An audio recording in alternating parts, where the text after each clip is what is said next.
bringing in that Jamie. Jamie's been showing off, getting shown off rather, a lot more lately. Just because I think that as the metas develop, people are more comfortable with him, but also the buffs he's gotten kind of helped him out a lot. But here we are. We're gonna have.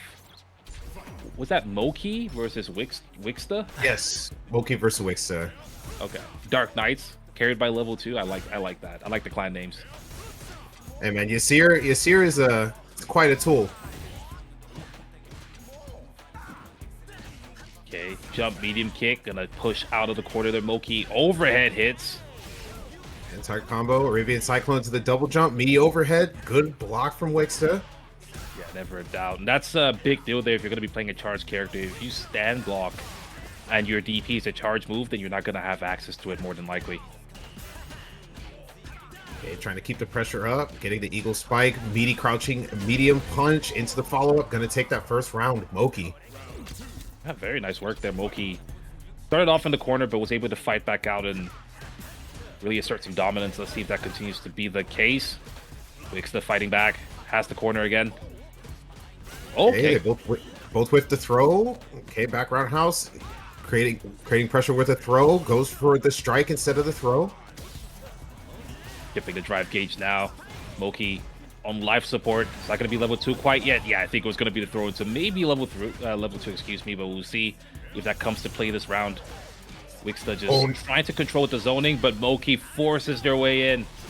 Yeah, I like the parry on the double air slash. It to get the ground in between. He got the punish. He was able to put level 2 on the screen. Enhanced mixer. He's burned out. Wickstah's got to be careful. Oh, yeah, you're exactly right. Should have been careful, but wasn't looking out for the drive impact. VD drive impact should have had a standing medium kick whip. This should be enough damage. Yeah, that's more than enough damage. More than enough damage. Doesn't even need the level 1. Mokhie taking the first game convincingly. Yeah, as soon as Wickstah got burned out, he immediately took advantage of the pressure in the corner, stole that round. That's why that drive gauge management is such a heavy part of this game. And it's you know, it's one of those things that it's in itself its own life bar, because a lot of people focus on the health bar and then they don't realize how fast things can go bad. As we saw, that Wickstah lost so much health in a short amount of time just because they didn't have the drive meter to do anything about it. Yeah, Wickstah is fighting back. Gets the throw. Drive rush to keep the pressure up. Trades with the EX whirlwind shot. Ooh. Gonna get the flash kick with the jackknife. Autocorrect. Yeah, not letting you off for free on that one. Good work from Wickstah. Okay, Arabian Cyclone mix-up. He's got Wickstah burned out again. This is how he lost the first game. Not close enough to get the wall splat. But yeah, you could have thrown that one for sure, though. But Wickstah was not ready. Gonna hold the DI, and Mokhie didn't have to spend any super for that one. So at this point, the star is on the table. Locked and loaded. Immediately starts the round with it, of course. Great Thunderstorm. Enhanced. EX Mixer doesn't get the follow-up. Tornado's still on the screen. Nice parries. Squeeze out the utility. Jumps back just to kick it into Wickstah's face. Forced to use the drive reversal. And as you mentioned, the drive gauge has been generally pretty low for Wickstah. I think Mokhie's been doing a really good job kind of controlling that tug of war. Yeah, drive gauge management, it's very important in this game. Can't play all willy-nilly. I know some people do get away with it, but at the highest level, people will blow you up for burning that drive too early. Nice. Yeah, Sobot Ender. Only think of one player who could actually do that effectively, even at a high level. Exactly.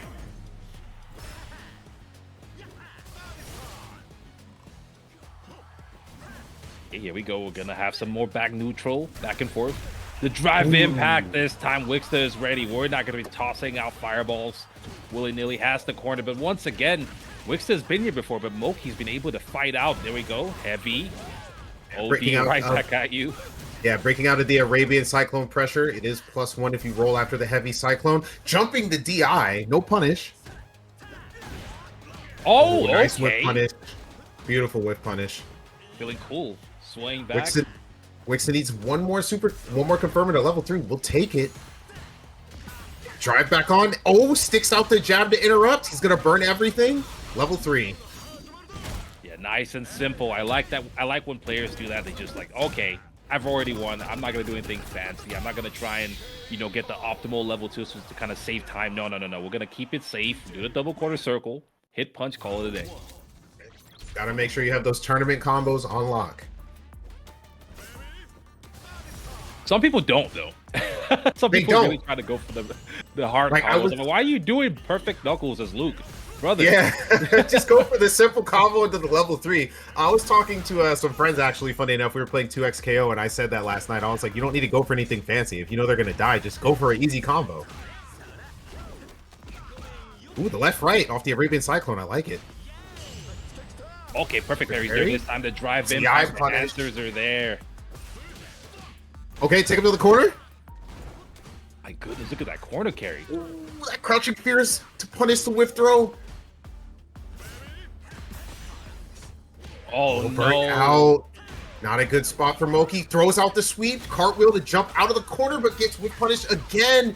That's gonna be it. Yeah. Saving his super meters, just spending all his drive. I like it. I like that from Mokhie using the parkour to escape the corner, but immediately Wickstah's like, you're not the only athlete here, just straight up rushes in. Trading with the whirlwind shot. Gotta be careful. Oh, does not get the anti-air. Yeah, the knee drop is kind of tough if you're not looking for it, especially punish counter. Gonna throw with, but drops the combo. Drops on both sides. It's counter hit conversion off the standing medium punch. No anti-air. Jumped out the corner. He hits as a shimmy again. Level 3. He's gonna take all of the drive away, and he's sitting on a full bar drive. This is gonna be rough for Mokhie. DeeJay's burnout pressure is very good, but you know, Mokhie does have that level 3 on the bottom left side there. Wickstah has to be a little bit more careful than you would expect. And I love that. Uses the jab to beat the throw with instead of committing to anything heavy. We're going to wait there and react. Wickstah, the adaptations are showing extremely well right now.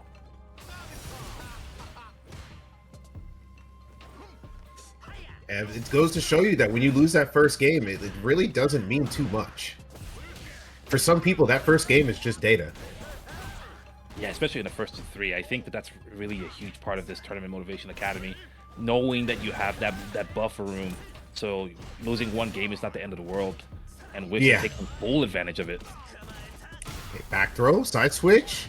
Scary place to be. Oh, and he breaks out with the EX jackknife. I respect that. Okay. He's got to anti-air these knees. He's getting all this free pressure. Rashid's a character that's set to struggle with jumps as it is, and with Wickstah sneaking in these knee drops, Mokhie's just been having a really hard time keeping tabs on him. He's spacing the Sobots, throwing some air slashes to get that drive gauge back. He's almost to the corner, but his drive gauge restores. Yeah, now has a drive gauge advantage.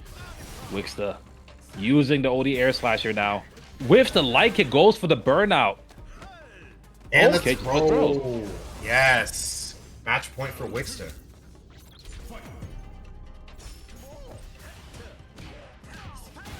Big fireball. Mokhie uses the the parry rather, drive rush OS. Okay, just sweeps.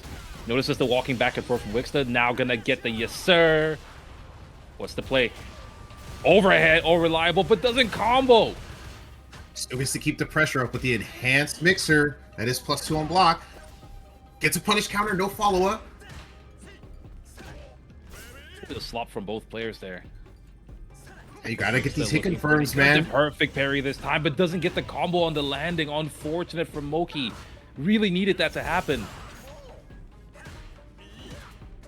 And Mokhie trying his best to just chip away at Wickstah and close this round out.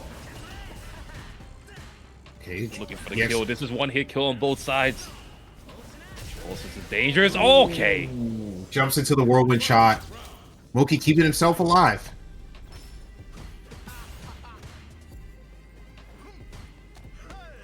Okay, forward throw here from Wickstah. Mokhie back recovers into the corner, but DeeJay still gets full Oki. Throw again. Is it going to be a throw loop? No, it's not, but doesn't convert. Yeah, it does not convert after he switches to the strike. Mokhie gets hit conversion, side switch with the Arabian Cyclone once again, gets himself away from the corner. The fake fireball into touching grass. We're going to touch grass again. Ooh, beautiful stand forward. Counter. Oh, punish counter into the sweep, rather. Excuse me. Yeah, stand forward, punish counter into the sweep. I didn't even know that combo. I learn something new every day. Yeah, I mean, he kind of needs something from that range. Rashid's not going to be able to convert otherwise. Agreed. Not Wickstah advocating for burned Rashid at out. all, by the way. Don't kill me, chat. He's already too good. He's already too good. Oh, the cartwheel for the side switch. Enhanced EX mixer with the dive kick. Level 1. This is the danger of going into burnout, man. This is the danger. You don't have the parry to save you from situations like that. You go right back into OG Rashid Street Fighter 5 left, right. Where is he? You don't know. GG's. Mokhie. You know what was funny? It was crazy that we thought they would actually nerf level 2 from Street Fighter 5. It's literally just as good, man. Like, yeah, kind of interesting. I think parry does help quite a bit. Oh yeah, with the additional mobility of Rashid with the drive rushes and the the combos from the overhead with or without the SR, it does kind of create more of a it assists Rashid in this game more so than it just robs the opponent, I would say. Yeah. But this pressure, Rashid with an man. assist is not okay, and also Rashid in the corner with this pressure, as you mentioned, is also not okay. Mokhie moving on to set point. This character just overwhelms you, man. It's so hard to deal with. Okay, drive rush jab. That hitbox is so good, man. Oh yeah. All reliable, man. Angry Birds showed us in season 1 just how good drive rush jab was. So right after that, all the players were looking at the characters like, wait, can I do that?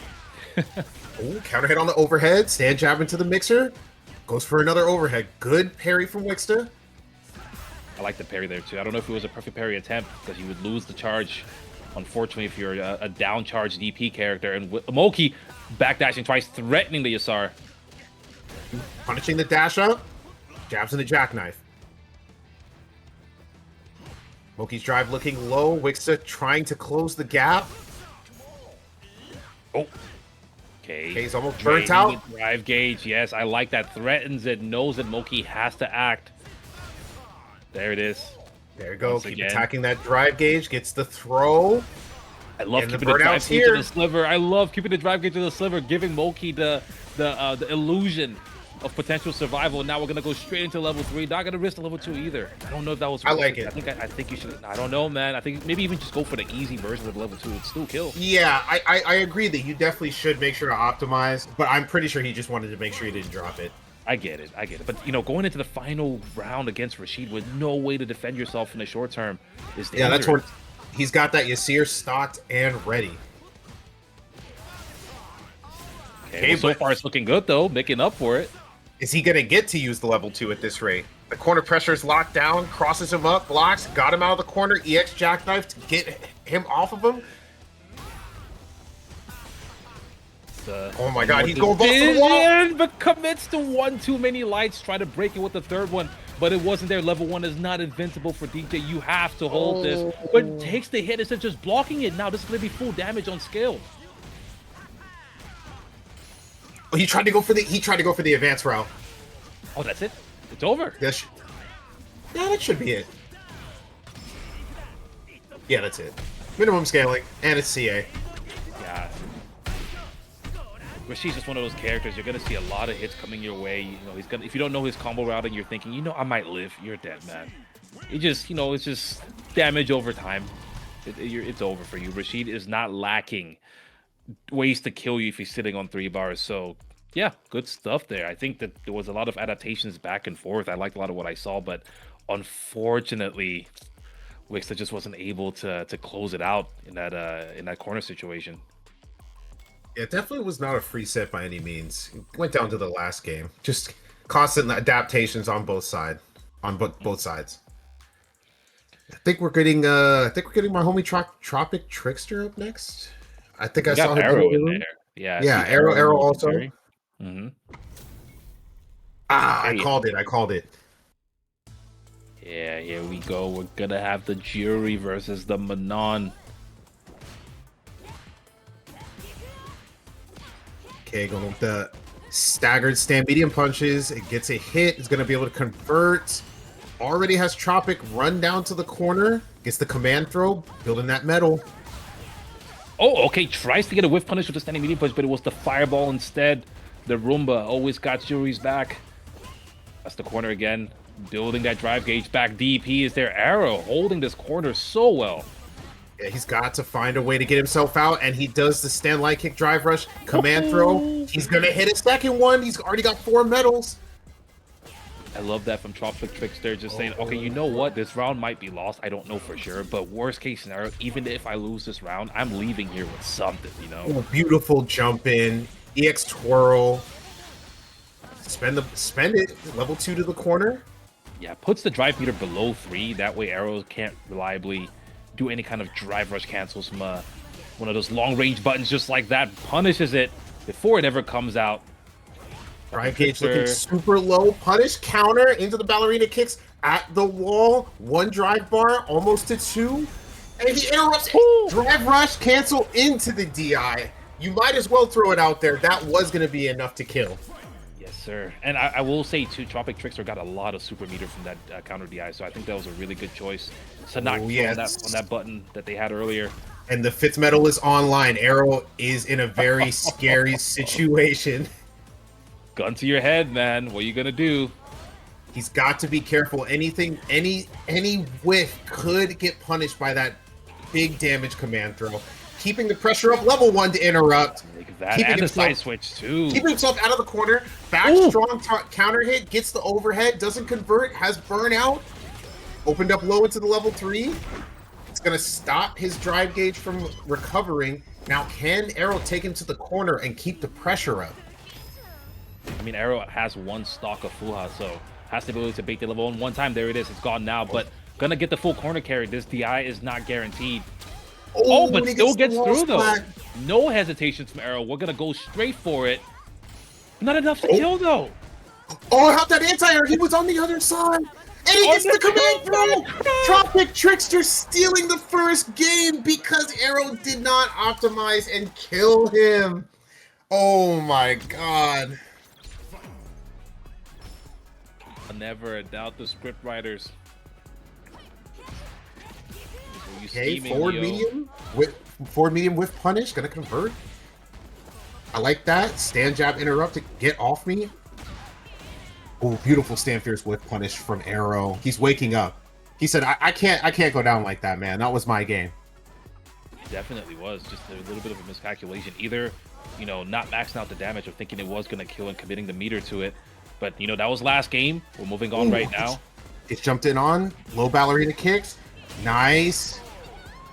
He mashes and converts off of the jab to take that round. He's definitely playing a lot cleaner in the neutral, not letting Tropic just walk up as willy-nilly as before. He is going to eat that level 1 super, though. I mean, generally speaking, Arrow was playing the neutral really well last game. I think Tropic just made a lot of really good reads. Like that, right? Like, who expects that? You check it 1 time, the command throw comes out by the time you realize that it's way too late, and we're going to get the 5th medal. Oh, no, this is not good for Arrow. Yeah, Tropic, he generally he wants to land his command throw more than anything else, but he does have the neutral to back it up in case he does need to find like a hit confirm. Worst case scenario. Yeah, of course, gonna eat the damage. That's a level 5 command throw, scaled, so not the worst thing in the world. Gets the reset into another command throw. Command grab. Look at that damage pulse. Commits to the level 3. The level 3 is keeping him alive. Not looking too good for Tropic. I mean, I don't know. About a bar and a half. Looking okay either way. Arrow attacking the drive gauge. Right. Arrow trying to stay on that drive gauge. Tropic doesn't have much of an answer to it until he goes for the command throw and steals it again. Oh my lord! These has he dodged a single command throw? I think he's hit every single command throw this set so far. I mean, there was 1 command throw that got jabbed out by Arrow. That's the only one I saw that didn't hit its intended target. But I think you're right. All the command grabs that became active have made contact. Ooh, beautiful stand, fierce with punish again from Arrow, trying to keep himself alive in this set. Nice, all the way to the corner. And another command throw. He needs to find a way to consistently interrupt the drive rush into the command throw. Level 1. Oh my god, the level 1s have also been consistent. Yeah, the defensive reads from TropicTrickster as far as committing to the supers have been great. Arrow this time gets the driver standing medium kick, gonna just keep it nice and simple into the DP. Arrow taking that first round of our 3rd game. Staying alive, but you gotta be careful, Tropic. Stacking up medals. Oh, beautiful punish counter off the crouching fierce. Look at all that. And you're in the corner. Oh, that's that 5th medal. This is a rough place to be in. Gonna reversal out. Okay, got the punish light kick, but didn't want to commit the meter. I agree with that. Wake up, standing light punch. Oh, it's another over. One. Oh, that life bar is just getting it just deleted. At some point, you just got to hold up or backdash, man. It is what it is. Yeah, there we go. The DPOS this time finally does come out. You cannot let Manon do standing medium punch drivers like that for free. Oh my goodness. 3, and that's gonna hurt. I'm telling you, the reversals from Tropic have been super consistent. That's gonna hurt. Probably burnt out, or not all the way burnt out, but okay. And then he level 3's back. I respect that. That was the smart thing to do. Yeah, it looks like Tropic tried to bait there, but was still in the recovery frames, and Arrow is able to hold the corner. Now that could have been death, but didn't convert into the right route, went into the heavy punch instead of the crouching medium punch, and now is in a terrible situation. Tries to bait the command throw, but he keeps the block string true with the drive rush stand medium punch into the back fierce. That was such a smart idea. He had seen that he was looking for the command throw, and then instead of going for the mix, he just kept a true block string to lock it down. Very smart stuff from Tropic. A very impressive play from Tropic. I think Arrow was doing a lot of things right, you know, a lot of correct options, but at the end of the day, I think you called it, not being able to stop those avenues that Tropic had as, you know, means to get point blank and land those command grabs, at least do the mix-up. But quite frankly, it wasn't much of a mix-up most of the time, right? It was kind of just, I'm going to command grab you at some point. And I think if you're Arrow at that point, you just got to start holding north, man. You got to at least threaten it. Even if you're wrong, at least you sent the message. But I think Tropic just had a read, you know, that maybe Arrow thought at some point, this guy's got to change the option. Tropic's like, nope. I'm gonna farm this, bro. I mean, I like it. It's the old school mindset of like, hey man, he got grabbed once. I might just have to go for it again. He might just sit there and get grabbed. Yeah, good read there from Tropic. But moving on here, we're gonna have CNQ12 going up against Inari. Ken versus Ed. Matchup I've seen quite a bit based in Japan. Tokido training against Lashar. Oh yeah. I believe Lashar is a Japan resident now. I think he moved over there. Yes, moved there from the Street Fighter League. Trained quite a bit with Tokido and a few of the other Japanese players. So, yeah, man, Lashar, killer Street Fighter 6 player, and most people don't know, also a godlike KOF player. Godlike in a lot of games, to be honest. It's just one of those things where it's like, okay, cool, I'm just gonna focus on this game, you know. But you know, a lot of the players that you wouldn't expect. It's just like he's one of those guys where like I think he's like a younger Xiaohai. It's just like, what game do I want to play? Yeah. Whiffing that anti-air DP, seeing Q walking him down old school style. It's so crazy to see how like a lot of people think Ken is like not that great anymore. Yeah, I mean, Ken is a character that, you know, throughout time, I've always said no matter the Street Fighter game I've played, Ken players will find a way to convince you that Ken is bad, even though he's sitting, you know, somewhere in the higher echelon of the tier list. He may not be number one, right? But he's always a contender to be at tier. He's always solid, even now after nerfs, because like he was my day one main, and I still like to play him. Not as effective as like early Street Fighter 6, but still very playable. I don't think there's really a character in this game that would be considered unplayable. Not right now, but you know, playable is you know, it's a point of reference, right? Are you trying to win Capcom Cup, right? Or yeah, exactly. If you're trying to get 2K bar 2100 Mar, yeah, you can do whoever you want. But you know, if you're trying to go beat, you know, 12 of the greatest players in the world, I probably wouldn't pull up with Lily. Exactly. That would be my pick. Agreed. Oh man, CQ taking the first game. Yeah, CNQ missed a few pivotal punishes. I'm not completely sure what the situation was there, but was still able to clutch it out. Inari needs to make some adjustments, though. The neutral has been working well, but CNQ has just been kind of just waiting it out and using the step kick over and over again. Okay, nice. Psycho Flicker. Gets the punish counter, doesn't get the conversion. Ed, another character actually similar to Ken, where he's caught a decent chunk of nerfs recently, but still very viable, very strong. Most people actually still have him in their top 5. Yeah, I mean, quite frankly, there's some characters, realistically, you can't nerf what they are without just cutting their legs off, you know? Yeah, exactly. You just can't. Yeah, their kit is too solid to like. You could tone them down, but because their kit's so good, they'll never be ineffective. Exactly. Oh, block drive reversal. That's -2 because you're burned out.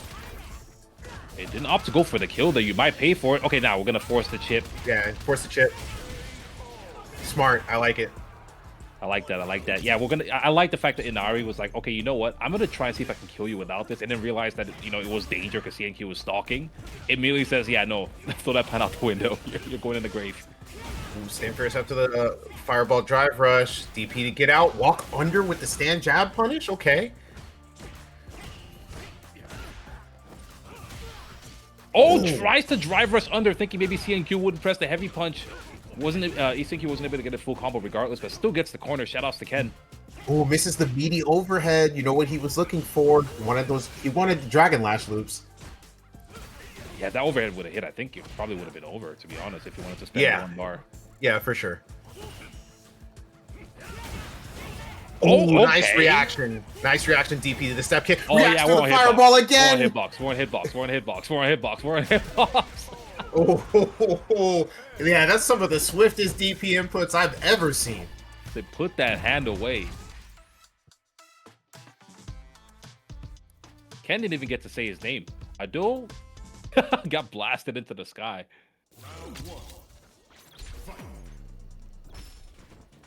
Shout out to everyone in the chat. For anyone who is here and you want to support, you see the Match Reno, they're $19. You want to support these players putting on a great show. ! Match Reno. I think we still have some codes there, if I'm not mistaken. But, if we don't, then you could always go ahead and donate, throw a few crumbs their way. Makes a big difference. Don't ever think it doesn't make a difference. No matter how small it is, it makes a huge difference. Yeah, make sure to check out the sponsor quest on the right of the screen, too, after claiming the code. That's more free money to donate to the pot for these god-tier players giving us such a great showcase. We got quest, man? Damn, we're up there now. Oh, yeah. Oh, stand jab trades left and right. Oh, neutral jumps the DI. Okay, yeah. CNQ just says, I'm going to drive reversal. I'll be negative. You be negative for worst case scenario.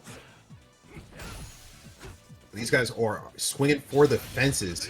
Oh, tries to get the whip punish to level 1, but just a tad bit too slow. Inari gets the parry into drive rush, heavy kick punish. Now moving up, taking the lead, I believe, for the first time in this set. Okay, yeah, punish counter step kick. Yeah, beautiful low forward. Farming that, by the way. Definitely don't see step kick as often as you would in past titles. But yeah, it's definitely a tool that's not really used that often. Yeah, it's not necessarily one of the characters you want to play footsies with straight up if you have opportunities like that. Gonna force the burnout. CNQ recognizes the situation and pushes Inari into the corner.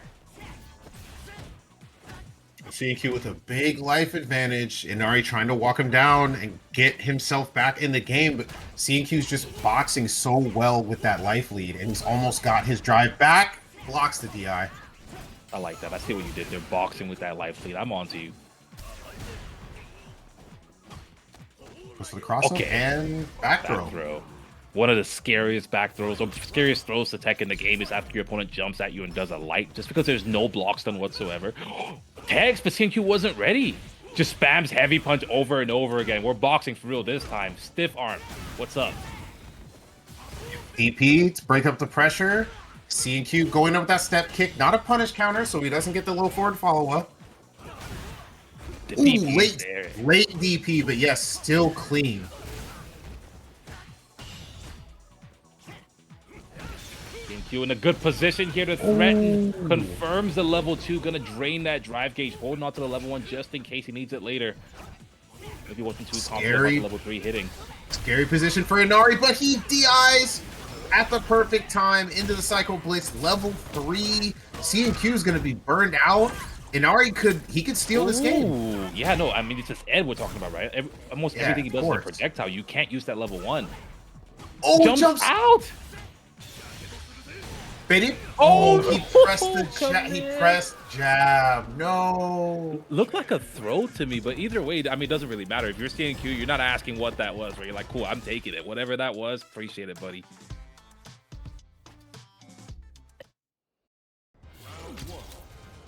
CNQ steals the round from the clutches of defeat. Okay, a lot of trades with this first round.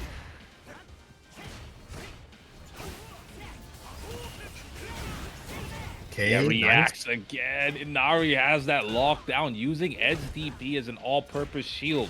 Shield and sword, I should say. Okay, nice. Conway into the blitz. Shout outs to Shane Walker. Welcome to the Duel Academy. Welcome in, welcome in. I like... Oh, no! In the late DP, he's going to eat so much damage. Optimized. Goes for the meaty overhead. Good block from Inari. Yeah, that corner carry from Ken is really what you're concerned with, right? Because if he breeds on you, if you look at him the wrong way, you get tagged here in the corner for sure. But CNQ giving up the corner, maybe trying to get some of that drive gauge back to Inari. Doing a really good job of not letting it rock. Releases the medium flicker. Yeah, that's still one of the best tools in the game, in my opinion. Medium flicker? Yes, so good. Very strong. Yeah, I mean, it's really good because you can't really DI it from its, from its most effective range. You also really can't jump to that kind of, you can't cover that kind of horizontal range with a forward jump most of the time, at least. So Ed just has this gigantic threat if you're gonna give him the space. Ooh, gonna give conversion to a safe jump. Meaty stand jab into the throw. Beautiful whiff punish, low forwards. Goes for the side switch. Double dash for Meaty. Baits the throw. Oh, delay crouching medium punch. CNQ finds the timing on Inari now. Yeah, gonna eat the level 3. CNQ doesn't want to risk it, but if you're CNQ, this is not the worst, right? You're at set point. It's okay, you survive the round. But if you're Inari, you're thinking, oh, I have level 3 on my end. If anything goes my way, maybe it might be a dream combo. It might be a clean hit into level 3 into a burnout. So we'll see how it goes.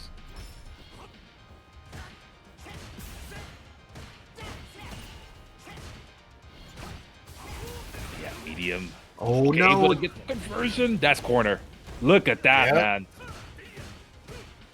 All it took was EX Fireball and a Drive Rush, the classic. Never a doubt. It's always good, man. It's always going to be good. Yeah, but it is expensive, though. As you can see here, we talked about this. Inari has the resources to force the burnout. Now CNQ, that OD Fireball Drive Rush felt good in the moment, but now got to pay the taxes. He is burned out. What? Just raw run up DP? Okay. You're not supposed to go full Ken. What are you doing? Chain jabs into DP. Inari breaking out with a DP of his own. And he breaks through with the DI into the level 2 Jinrai Super. That's gonna be it. CNQ's gonna move on in winner's side. Good stuff there from CNQ. Makes the commitment, understands that at some point Inari has to do something, throws out the DI. But I also really like the usage of the step kick.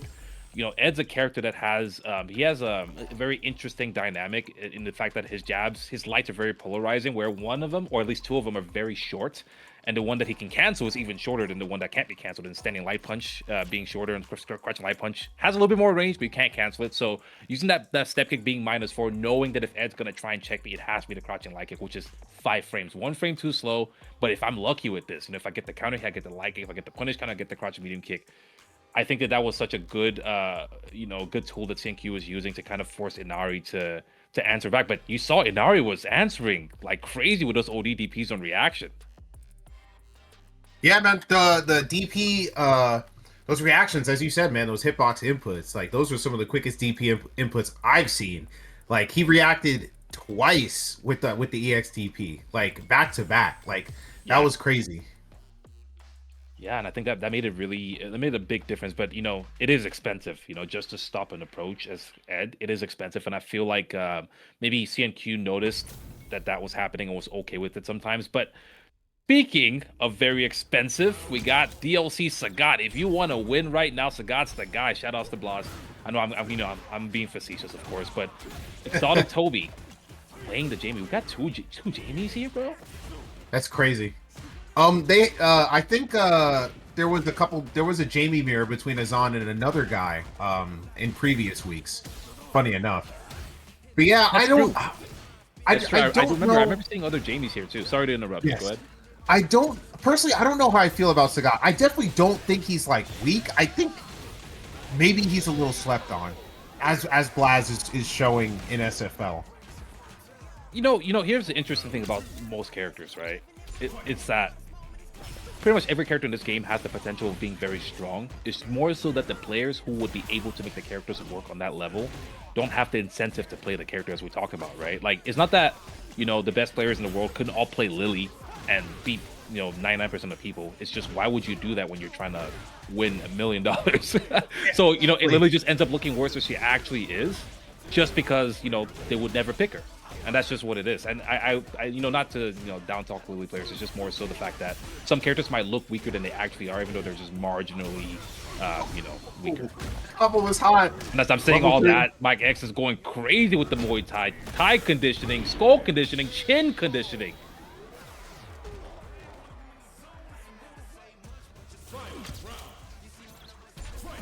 Yeah, but Tobi's sitting on level 3 though. Immediately takes the drink, calling the bluff. Mike X not willing to commit. Be careful with those dive kicks. Not punishable on block, but they are negative if not spaced properly. That's crazy. Beautifully confirmed. I see you in the chat, but relax with that hard out on my name, bro. Mike That X DP going. feels so good on Sagat, man. Feels so satisfying. Yeah, man. He's kind of just controlling the heck out of the mid range, man. These step kicks, these crouching strongs, man. The classic long limbs of Sagat. Ooh, interrupting the fireball with the drive rush. This drive rush standing fierce. That's actually such a good tool with Jamie. Yes, it is. And you talk about long limbs. You don't need long limbs when you just skibbity your way into heavy punch. 5-frame heavy punch, by the way. Anti-air from Mike X. Oh, the buffs come into play. That is such a good buff for Jamie. He gets to commit now in the direction of hitting and go straight into the level 3. This isn't going to be enough to kill, though, but, he gets to juggle all the same exotic Tobi. Nice and easy. Nothing technical. Just go for the palm ender. Close it out. I like it. Hey, never a doubt, man. Remember to dring? F it, we palm. Oh, yeah. We definitely palm. A lot of these, he's gotten so many, minor buffs over, the years that, it's kind of hard to say he's not, pretty decent now. Oh, he's strong. He's definitely strong. I think the biggest buff he got by far is the 4th throw into the drink. That was a difference. Yes. It made it to where you can't risk taking the throw on Jamie anymore, which was kind of like the default plan, right? All right, you get in, I'll take the throw. It's fine. But now it's like, if I take this throw, Jamie gets a drink. That's a big deal. That, and it gives him reliable pressure, and he can actually keep pressure up after taking a drink, and he didn't have that before the throw buff. That's true. So, a lot of these small buffs, they add up over time, man. I mean, when characters are marginally, let's just say diminished. Let's just say that, because it kind of depends on your situation. It looks worse than it is, like we talked about, right? But one buff is all it takes. Look at JP. JP went from being insanely godlike to, once they nerfed the amnesia, all of a sudden he was okay. They nerfed the crouching heavy punch, all of a sudden he was not that great. But you give it back to him, he's a god again immediately. That's all it takes. Just one little thing. They were like, we're rolling back these changes, and the JP players were so happy. Yeah. Exotic Tobi able to even out the rounds in this game. Both players with level 3 this time, though. Mike X has a fair fight. I'd like to see a little bit more fireballs on Mike X's side, because Jamie doesn't really have an answer against fireballs until he has at least level 1. He has jump, like the rest of the cast. He does have jump. He does have jump. Level 3 is gonna hurt. It's a lot of damage. Yes, meaty forward heavy kick, making absolutely sure Tobi is right where you want him. And you see that level 3 with Mike X this time. Going into round 3 with level 3 made a huge difference, because he had a legitimate threat, and exotic Tobi just couldn't move as freely as he did the first game. Oh, big whiff punish with the stand roundhouse. Dash up sweep. Oki for the drink. Gets punished on the second sweep that was blocked. Ooh, that was nasty. Okay, bust out. Yo, Mike X's neutral is looking crazy right now. That's like the 3rd or 4th whiff punish crouch strong I've seen. Yep. You know what's funny about Mike X too? You can tell when he's annoyed, because when he's annoyed, he starts doing way better. or if he doesn't get better, he just crashes out. One of the two is gonna happen. But he just like locks in hard. He's like, if he's with punishing you over and over, he doesn't like that at all. Oh, yeah. Yeah, the man has been to the biggest stage of them all, man. Been to Capcom Cup. Bust out with the EX uppercut. I like it. Gotta be careful. Gets another drink. +7. Oh, walk back instead. Nice. You know what though? I don't know if the command grab was worth in that situation after the 4th throw in the corner, because you already had the level 3 as Jamie. You might as well try and go for the the throw mix up. Mike X just uppercut. That felt like the the Simpsons meme, the uppercut. They keeping the pressure up with these stand pierces. Gonna get a throw. Takes the drink. Level 1 on deck. Yeah, good old fashioned up forward. Jamie don't got answers, eh? You know what's funny?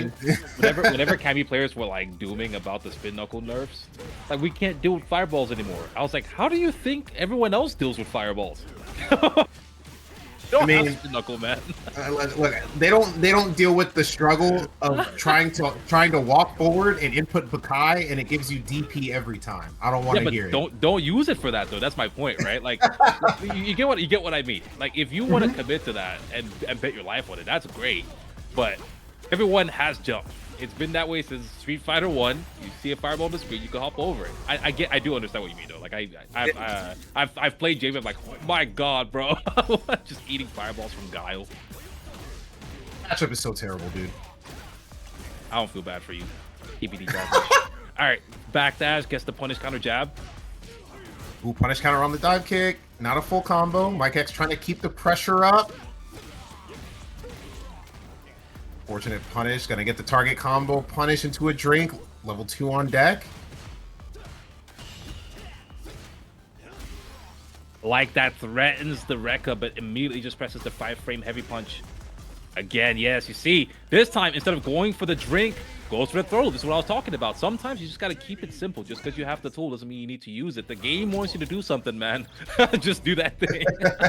Don't overthink it. Yeah, it's guaranteed 2 drinks because of the EX palm. Very nice way to start the round out. A little bit more fireball action from Mike X. Okay, crouching fierce. Good block from exotic Tobi, but he's gonna get back thrown into the corner. Oh, that medium punch. You gotta almost treat him like Cammy, where you can't poke at him just because he's walking forward. You gotta be really sure, or at least consider the risk. And Tobi's been using that dive kick to full potential as far as I can tell here. The drive impact, Mike X reacts, but that is exactly what Tobi wanted. Moving on to set point. It was a beautiful reaction, but unfortunately doesn't have enough life to be able to take it. Mike X fighting back, forward roundhouse into the heavy uppercut, all the way to the corner. Doesn't punish the neutral jump with an uppercut, so exotic Tobi's going to get the side switch.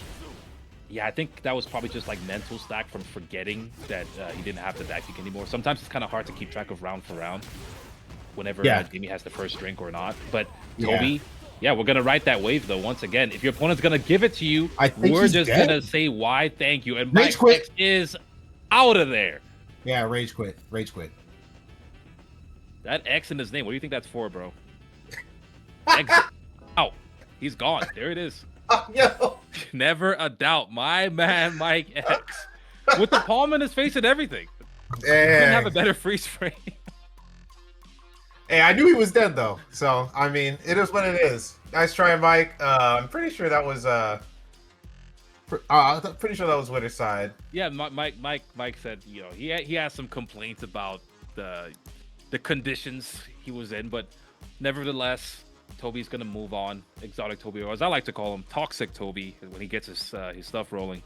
Moving on here, deeper into the bracket. I'm not sure what part of the bracket we're in. I probably need to look at that. Are we at top 24 yet?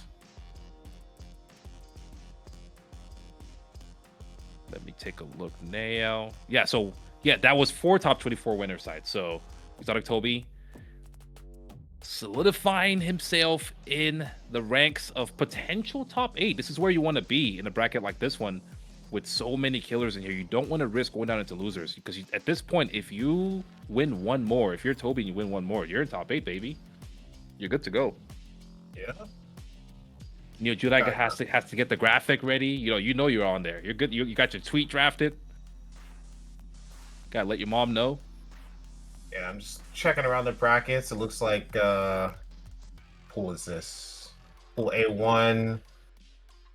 Looks like Azan is waiting to play Tafos. Winner of that will go to winner's side top 24. Reading the chat is hilarious if you're not seeing it. No, This is Hollywood entertainment right here. And looks like Petrafied took it over TropicTrickster. So Petrafied moving on to top 24 winners. Tropic is on loser side top 24. Loser side still closing out in this pool. Levi Hakai is almost to top 24 loser side qualifier. Looks like he's up 2-1 on Falcon right now. See if we can bring up another pool while we're waiting to get another matchup. Yo, Tobi, just say GG's and move on, dog. Just say GG's and move on, dog. Dang. Just trust me on that one. Just trust me on that one. Just say GG's and move on. Here's the thing. I don't think Mike X would lie about the situation, but it is what it is. I don't think that there was any malicious intent on any side, but that is the nature of these things. Sometimes it happens like that. I've been there. You've been there. Everyone's been there. Yeah, and we're on the spectator side, so like we really can't see any of that. Yeah, like, we can't see like the live jitter and like what's going on in the actual match. That's the worst, man. That's the worst. Whenever you're going through hell, you didn't know Ryu had a teleport. You just found out, and the commentator's like, "Yeah, his reactions aren't great today, brother. I can't see." This guy just teleported across the screen. What do you mean? How am I reacting to this? I get it, man. I totally get it, because when I see someone teleporting, I'm like, do I even gotta play this match, man? Like, come on. I get it. It's part of the game. But also, I have to call you out, Mike. As a homie, I gotta call you out. You're like the boy who cried wolf, though, where it's like you always seem to just not like what's happening. So no matter what you say, even if it's true, it just seems like it's on character. Prototype. Oh, let's go Prototype. My goat. Snap actually entered the bracket. Dang, I haven't seen a Guile in a little bit now. Ever since NuckleDoo made the switch over to mine. Yeah, Snap is one of the premier Guiles of the US. I mean, after NuckleDoo basically quit Guile, he might be the one now. Unless I'm forgetting anyone. Beautiful flash kick. Keeping Prototype out. No fly zone. Oh, that's a huge drop. That's probably going to end it. Oh, no. Still alive. Into the regular throw. It's going to take it.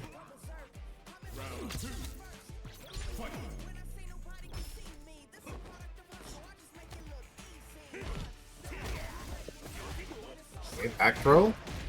Ooh, big jump in from Prototype. Stomping the headbutt for the safe jump. Good perfect parry from Snapple. Gonna use the upside down kick to create some pressure. Oh yeah, we're gonna sneak into Ocho. You want some beef? Yeah, level 3. Nice and easy. Prototype taking the first game. Yeah, sorry, I was keeping up with the chat. My bad. I completely forgot. The chat's on fire right now. Happening over here. Yeah. The chat's definitely on fire. I'm like, wait, who hated on who? What's going on? Beautiful jump in. EX step palm, butt slam. Neutral jump from Snapple. Gonna get the back throw. Has corner advantage now. Keeping the throw pressure up. That's third one. That's 4. The loops are on deck. And Guile doesn't have a loop. It's kind of interesting seeing him throw loop at all. Yeah, I'm mashing jab. 100% I'm mashing jab. 100%. Yeah, but also, that's the thing about Guile too, is that his combo potential in the corner is so much higher that he's one of the few characters that you actually probably don't want to press on just by risk reward, because they shouldn't be throw looping you. So when they start doing it, that's when you're like, wait, what? Why? Why Yeah, are you and doing then this, man? and then they shimmy you into a boom loop. Yeah. How you doing this? Can we just play some good, honest Street Fighter? And stand around house, catching the jump. Good jumping from Prototype. Catches the shimmy. No combo off this counter hit stand medium punch. Yeah, Prototype has this. Yeah, he kind of had to, and Snap had the same idea. Prototype Yes. with the D. Snap getting a little too happy with these flash kicks. Getting a little too predictable. Not gonna lie to you, Snap is interesting. He enters these just for fun. I think his goal is to ruin people's day. I like that. I Not like even that kidding. mindset. He only sweats in lobbies. It's like the most bizarre thing. but he's a sweat, like by nature. The way he plays is just sweaty. So you're not gonna have an easy win no matter what. Sometimes he's just like he's just a dangerous guy in the bracket. Okay, good work there from Prototype. Has the corner, gonna wait a little bit using this medium punch, threatening over and over. Snap knows one hit is gonna kill, so does Prototype. So he's just gonna keep pressing it. Gotta be careful. Oh, There it is. Yeah, the stand medium punch paying his taxes, filling Paying out his everything. documents, All of it, dog. sending out his invoices.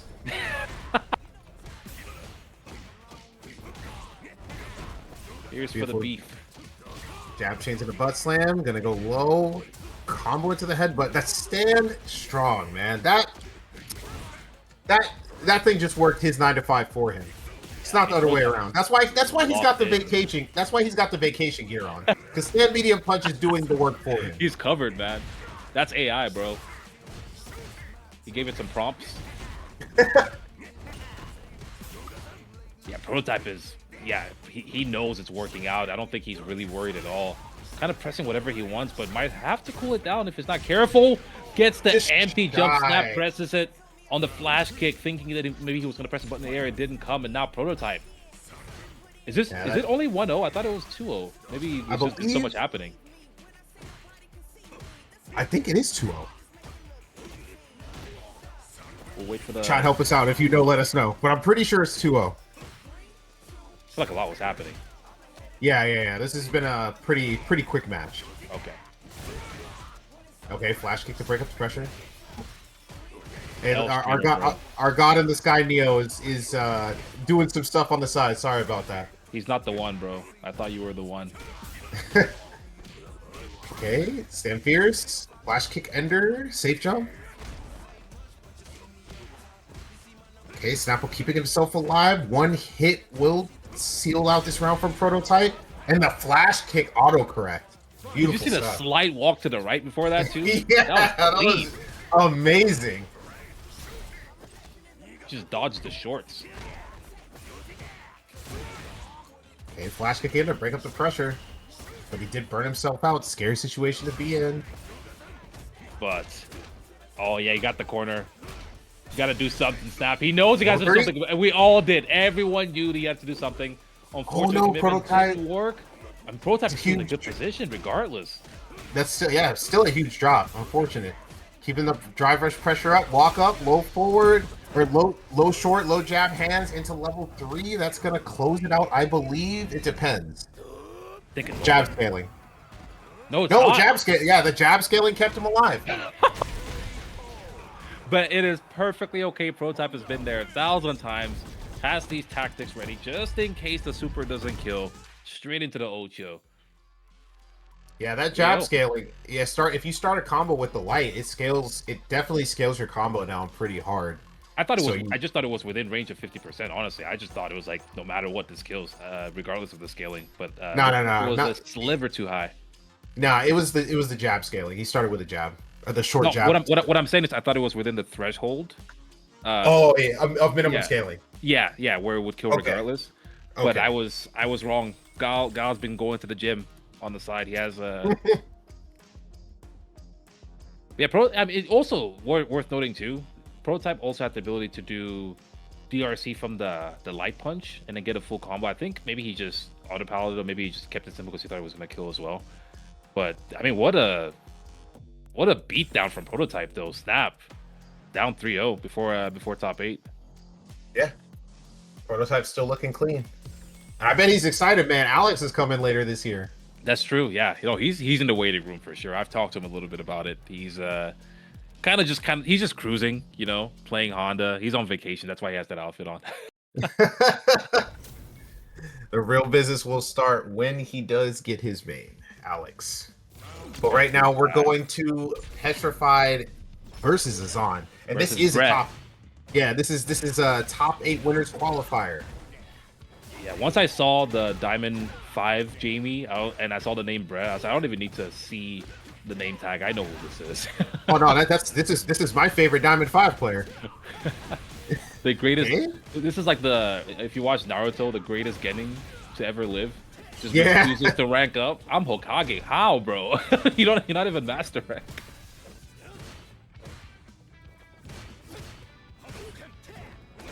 Azan really just holding down this mid range with these footsies and beats the DP with his own DP. What were you saying about footsies? What were you saying about footsies? Never mind. He just whips out the psychic DP as he gets the whiff punish with that stand roundhouse. So much range on that button. Bro. Into the sweep ender in the corner. He keeps Okies +3 after that. Nah, forget all that. Forget all that. No, we gotta talk about that. I'm tired of these kids, bro.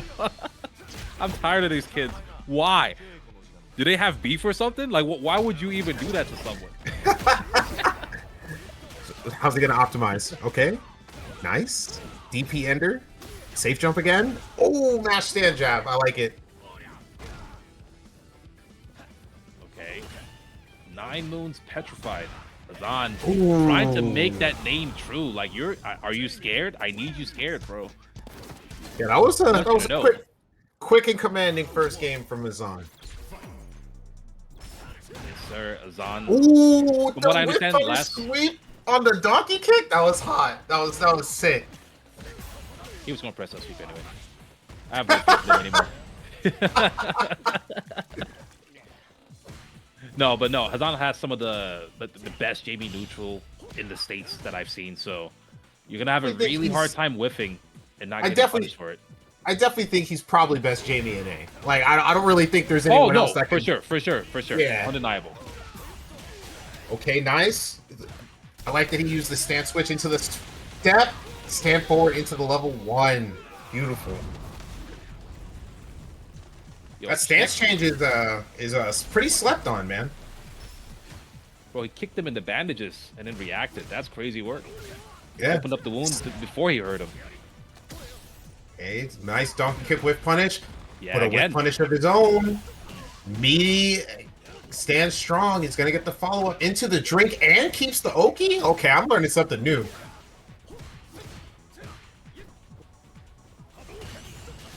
In the corner here, perfect parry, drivers, heavy punch. You can't throw another one. You gotta hold the safe jump.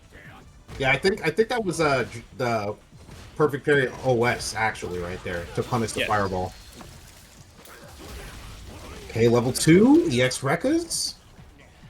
Gets a little bit of drive back. Perfect parry on the overhead. We're not scared around here. Wow, Petrified not committing to any throw or shimmy mix there. Just goes for jab, jab. Not sure what he was scared of. Trying to play as safe as possible, but unfortunately that forward heavy kick is going to take it. Yeah, we break dancing, man. The greatest Diamond 5 to ever do it. With punish on the forward heavy kick. Gonna get the first drink. And another stand roundhouse whiff punish. Dude, how many? That's got to be number 4. They're progressively getting worse, by the way. It was sweep. Now we're on the heavy kicks. Oh, beautiful corner route. That means Azan's doing such a good job of kind of cornering Petrified in options where Petrified is limited to do only these specific things that Azan's ready to really punish. Confirms the standing heavy kick into the Rekka. Oh, beautiful whiff punish. Low forward whiff punish from Petrified. Oh, the throw bait into the EX dive kick. EX DP Azan on match point already. Brother, Jamie is not supposed to do damage. How are these matches going so fast? I mean, bottom 3 character apparently. See, just because you're bottom 3 doesn't mean you're bad. You know, if I got the worst Lamborghini, that don't mean I'm broke. That's not how this works. I like that. I like that reference. Beautiful perfect parry on the donkey kick. Guaranteed 2 drinks. Going low. Continues the record string. Gets the counter hit. Oh, commits. Okay, but yeah, the driver's to save him there. Yeah. Trying to be cheeky with that back stance. I like it. Ooh, sweep with punish, side switch. And he just mashes out. That is 0 on block. I like the delay there just in case level 3 came out. This time commits the command grab and it is over, Palm. We're going to make you watch it.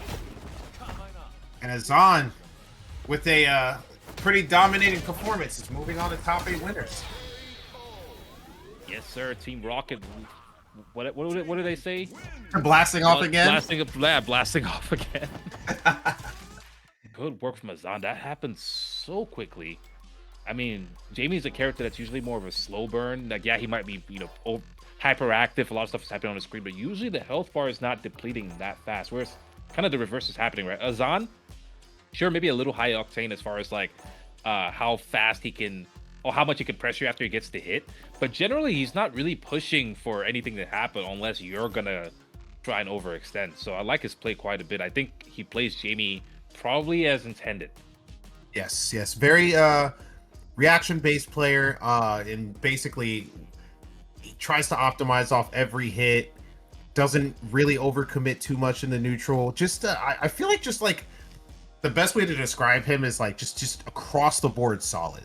Yeah, you're not gonna get away with a lot, so you just don't try to overextend unless you're sure. I think that's the biggest thing that got Petrified killed. There was the overextensions that led into those win conditions, and they happen over and over again. But also, it seemed like Petrified didn't really know how to approach, because Petrified tried the fireballs, they got perfect parried, right? Petrified tried the donkey kick, they got whiff punish. It progressively getting worse, as we talked about. It was sweeps and it was heavy kick. It's like, dude, if you keep doing this, it's gonna be it's gonna be something even worse than this. And tried the normals, as we talked about, but even on contact, Azan wasn't really getting tagged by too many stray attacks, blocking the low forward drive rush. Petrified wasn't able to get too much mix that led into much. And whenever Petrified eventually did, Azan was able to get that clean hit at some point, get the corner, whatever it is, and then get the kill. I don't really know if I can say that there was anything on paper that Petrified did that it was textbook bad, outside of the fact that the risk was just high enough to fall into Azan's ability of being able to punish you so heavily. Yeah, I think it was more or less just a little bit less of I think he just didn't know as much about Jamie as maybe Azan would know about Ryu. Of course, because it's Jamie's not seen a lot, right? So like when you have like a person like Azan who's like really cracked on like one of those very underseen characters, it's hard to be able to like be ready for that, It's impossible. This is the issue with there's some characters where realistically, if someone reaches a certain level with them, you think you know the matchup. You really in your head believe you know the matchup, and then you play them, you're like, I don't know this matchup. What's going on? And I feel like that could be a situation that's developing here with Azan improving so rapidly with Jamie. We might have a situation where it's, if you're in the US, in the near future, and you haven't fought Azan, you don't know how to fight Jamie. You think you do until you fight him, and it's just a free win basically for him. Yeah, I think that's a safe assumption, honestly. He's really the only person nowadays that's really pushing the bar of the character and exploring new ideas. And I've seen 3 or 4 different setups that I've never seen before until I saw Azan play. So, well, the other Jamies are watching. Best believe Tobi's in the chat copying, I'm sure. But moving on here, we have TitoG, my GOAT, went up against Doma. That opening was actually pretty disrespectful. Like straight to the command grab immediately. I like it. It beats a lot of options that Kimberly players would like to do, right? They want to start with the drive rush to get God. They want to start with, like run something to get God more than likely. They want to do run slide, which, they might, but Doma's not that style of player. Might, be very committal, but generally the risk makes sense. It takes the first round. Yeah. Gotta be careful with JP. You gotta be able to react and navigate the crazy movement from Kimberly. Like, she has so many ways to just avoid these projectiles and get around the screen. Oh, I like the idea there from Tito. Still gets the throw, so not the worst. Gets the punish counter DI. That's the best case scenario there.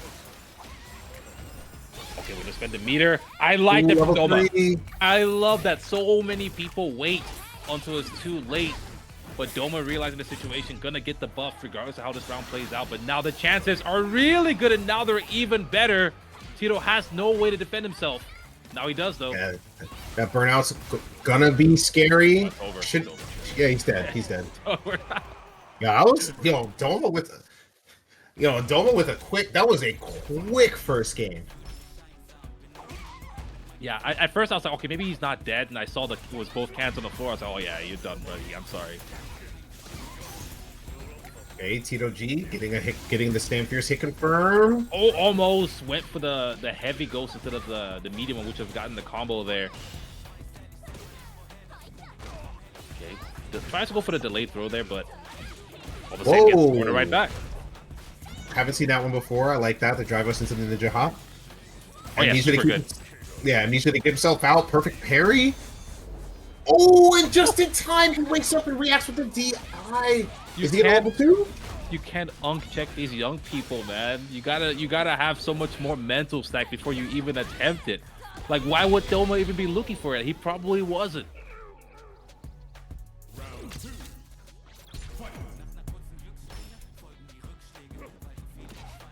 Okay, crouching medium kick twice in a row. Getting some control here. Ooh, big hit. Take him to the corner. Can set up. Perfect parry from TitoG into the back throw, avoiding the cans. Very nice. Ooh, okay. Command throw. I like it. I like it. Keep the pressure up.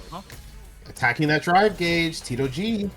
Yeah, it's a little bit too far to get the cross jab for the true block string, so Doma's able to get the parry out. At least survive the situation. Yeah, full combo here. Kimberly, one of the better characters at beating that. Yeah, great reaction with the crouching fierce from Doma into the full combo, but TitoG neutral jumping with the falling roundhouse, and he's going to take that round. Full combo.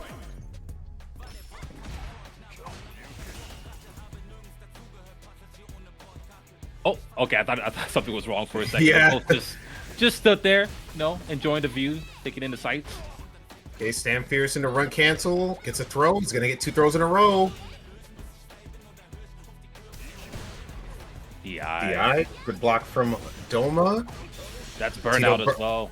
Burning himself out. Activating level 2. He's going to parry. Neutral jump. Only gets the throw. I think that was the best thing he could have did for that scenario. I'd rather take the throw than get hit. Yeah. That being said, the drive reversal has a pretty good chance of working, just because JP can't really jump out of the entire combo, but that doesn't really matter. It is all over. That is it. Doma. Yeah, wow. Another quick game from Doma. He's already on that. He needs one more win, and that will put him in top 8 winner side. Yes, sir. This matchup is an interesting one because it's pretty close to even, honestly, but it is on the JP players. It's the JP players' job to learn the matchup before it becomes even, whereas for the Kimberly player, you kind of just run the script like normal, and it doesn't really change much for you even after the JP player knows the matchup. You just got to learn some intricacies, but right now it's looking like Doma knows the JP matchup and has Kimberly on their side. So if you're TitoG, you gotta carry the extra weight. Yes, I've been saying for a while that Kimberly has always been one of those characters that does like pretty exceptionally well against JP. Yeah, it was one of the characters when I was learning JP I struggled with a lot. Now it's fine, but it takes time. You gotta grind out the character. You gotta know the details. And yeah, exactly. Yeah, she has a lot of. As I said earlier, she has a lot of options to maneuver around the screen to avoid the projectiles and find an opening. Oh, don't even bother trying to zone her, to be honest. Like, zoning is temporary. Yeah. He will get in. Exactly. And I mean, facetious, of course. You can definitely zone her a little bit, but it's just one of those, she could just... It's a risk. It's definitely a risk. For sure. Nice anti-air on the departure. Another punish counter throw. Just attacking that drive gauge. Overhead into overhead. Keeping the pressure up. And Doma slowly building his own gauge up too. Is he going to spend it all for level 3? I think that's going to do it. Yeah. It's a simple route there. I mean, it was just looking like it was getting worse and worse for Tito. Like, Doma just looked comfortable, honestly. I think Tito was playing well, but Doma was just finding those situations. And then once Doma had the advantage, it just seemed like Tito wasn't able to get too many correct reads on defense. And Doma really only needed one, as you saw there. Almost, if I'm not mistaken, pretty much well, the last 2 games for sure ended with the level 3, but then level 3 came into play in game 1 with the reversal, and yeah, I think it was just Doma was just making the correct reads and was playing the neutral super well, and I think it was beyond Kimberly, by the way. Sometimes I see people play certain characters where, because the character has so much privilege, they never had to learn how to fight JP. So when they play JP as good as Tito, they crumble, right? I think Doma was fighting JP pretty well, and the add-on of Kimberly just is overwhelming, and I think it was just well played from Doma overall. Yeah, I agree. I think we're moving on to Tobi and Kharsonist up next. Let's see if Tobi is toxic and kicks the Wi-Fi router one more time. He's gonna have everyone crashing out X. I hope you've cooled down a bit. But yeah, Tobi, one of my favorite Damies to watch, of course, as well. I don't blame anyone when they get salty, man. It's all part of the game. Some people, they just, as you said, some people need a little bit to cool off. It's not that big of a deal. I think he did make top 24 still, so he's chilling down the loser side. I'm sure Mike is, gonna make the run. Yeah, I mean, it is a big difference making trying to make top 8 from top 24. Yeah, from winner's side, because it's such a huge difference. I mean, if he won, right, he wouldn't have. He has to play what, 1, 2, 3. He has to win 3 games for top 8, and from winner's side, obviously that path is a lot shorter. Just one. After that point, it's just one. Huge difference, especially like this deep in the bracket. Too many sharks in that water, man. I don't want to go in there. Yeah, I would not be trying. If I was in winners, I'd be trying to stay there as long as possible. Kharsonist, my goat. Poison bubble into the shimmy. And look, if the connection's shaky, best believe Kharsonist is not the type to let that hinder his play. In fact, I think Kharsonist will get far more ignorant if he realizes things like this happen. So that is in your best interest to keep it as stable as possible. Safe jump. Goes low. That should be it. Well done. First round. That crispy Aki play. Love to see it, man. Aki gives me mixed feelings because she is cool, but I hate how she's cool. She's actually toxic. I think she's well designed. Maybe that's just the plan. That's what it's supposed to be.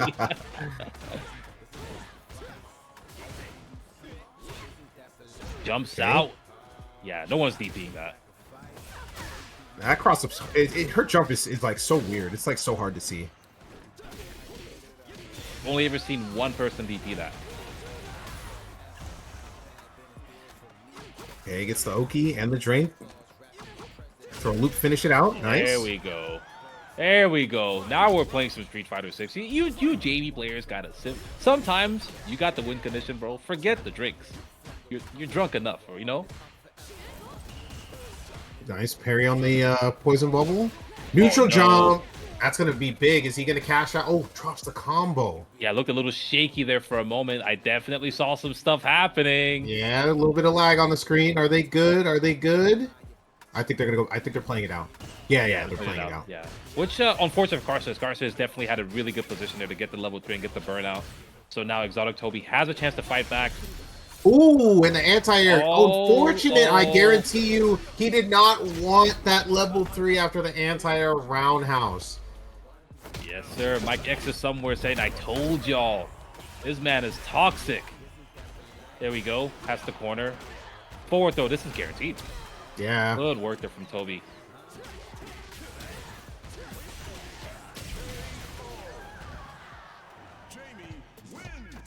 Yeah, apparently that lag spike saved my man, because holy. It definitely did. And not to say it definitely did. Go Kharsonist's way for sure, just because there are still resources on the table, but that was going to be burnout for Kharsonist. So unfortunately, this is once again online. These things happen, but let's see if it's a conversation happening or what the situation is. But yeah, Kharsonist playing well. Tobi with that comeback though had the opportunity. Oh, now you know.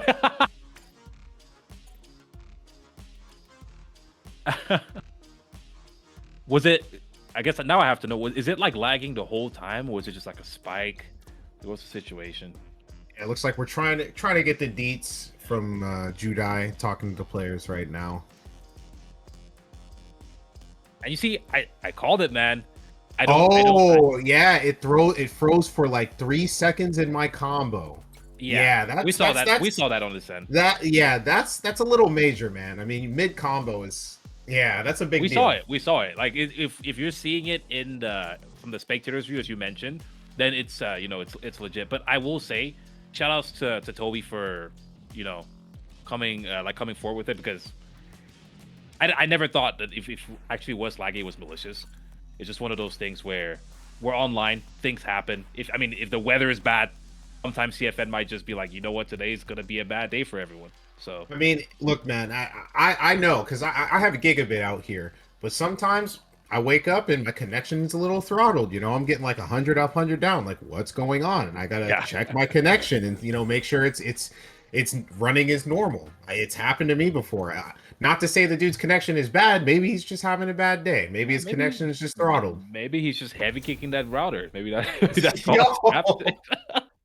If that's the case, he might not have internet for much longer. Eventually that router is gonna break from all the abuse. Man, I'm getting hit by an Aki combo. HK, baby.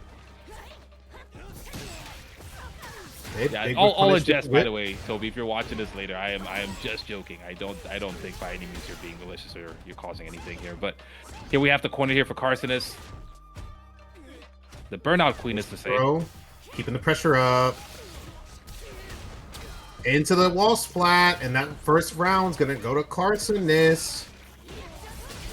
Beautiful combo. I'm not gonna lie to you. This outfit made me learn Aki. I'm not even gonna. That outfit is gorgeous. It's so sick, dude. It is so awesome. Oh, big punish counter. That is not safe, my guy. Level 2. Just for the drive gauge, get the poison as well. Yeah, attacking the drive gauge has him burned out. I like it. Big punish. You cannot do that. Committed for the frame trap. I like it. I get it. Block. Good parry from Kharsonist. Ooh, big damage. Kharsonist tying it up. It looks like everything's good on his end now. Yeah, maybe.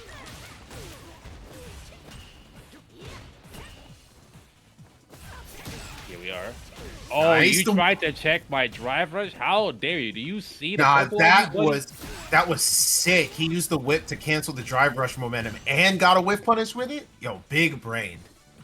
Yeah, and also, that's one of those tactics, right? Whenever you get good enough, there are things that only work on good players. And that's one of those things where it's like, I trust you to have the reactions and the awareness to check this drive rush. Yes. Ooh, and the cross up into the close roundhouse. Drive rush cancel. Not going to be it. Needs about one more confirm. Ooh, and the bubble into the whip. There we go. Drive rush crouching medium punch. Here we got the throw. Get the drink, get the drive gauge back too, but Kharsonist is not going to let you have another one. One drink for the night. You are cut off. Yeah, you cannot try to overstay your welcome and steal an extra drink. A lot of people will just react to it. And he's eating so much damage. All that happened because he tried to overstay his welcome and sneak in an extra drink. Yeah, there you go. And I love that you give Kharsonist credit. Like, people react to it. You know Kharsonist was going to drive rush, right? You know that deep down. You do. Like, he was gonna do it anyway. That's the homie, bro. But you know he was going green, right? Like, just want to make sure we're on the same page. Oh. Okay, tick throw. I do like the professional commentary though. Yeah, we're gonna hype him up. Like, not if you're the homie though. I'm gonna be honest. I know what you're about. Okay, nice and confirms the Rekkas. Good throw tech from Kharsonist into the neutral jump. Attacking that drive gauge. Oh, okay. I like that. Way back. Everybody doesn't see that often. Yeah, you do not see back heavy punch often at all. It's the back throw. Keeps the pressure up. Kharsonist trying to get some space. Goes back in behind the EX poison bubble. Oh, and misses the driver whip. Tobi is so smart. Tobi walks full screen, threatens two crouches, and then goes back full screen, knowing that Kharsonist has to rush in. See, like this is such a brilliant tactic, trying to bait Kharsonist in with the threat of the drink, but not actually using it. Ooh, EX palm. That's going to be a guaranteed 2.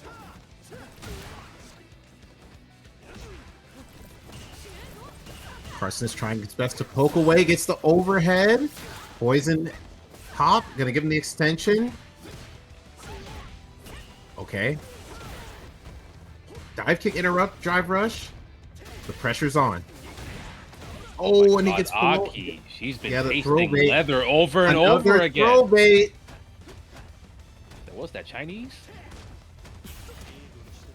Okay. That's it. He's dead.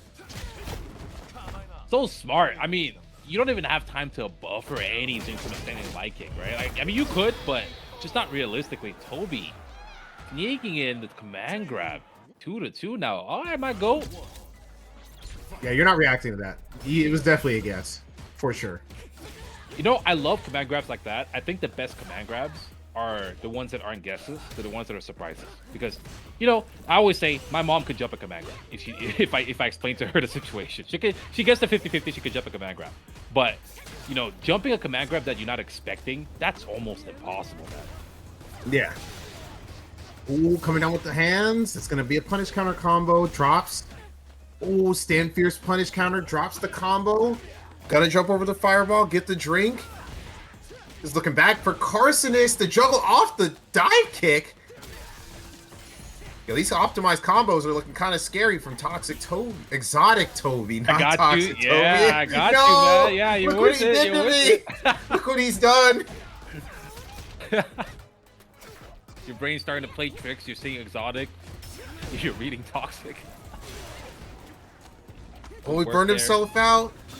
It's a last hit scenario. Yeah, Chip. guaranteed. Yeah, Chip. Very nice. Very nice. JV's level 2 is an install. One of the weaknesses of install supers, you're not going to have the opportunity to use it as a reversal. So if you're burnt out and you only have level 2, you know, your level 1's not going to beat projectiles. GG's, man. Okay, stamina puts the interrupted jump. Nice punish counter.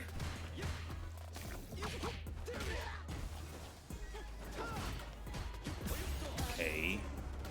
Good tech from Kharsonist. Oh. Oh, beautiful. I'm so glad Easily the best reaction air to air in the game, man. Like the jump heavy kick from Jamie's so good. I'm so glad they gave him back the juggle points on that. Oh, but he died. Not enough life.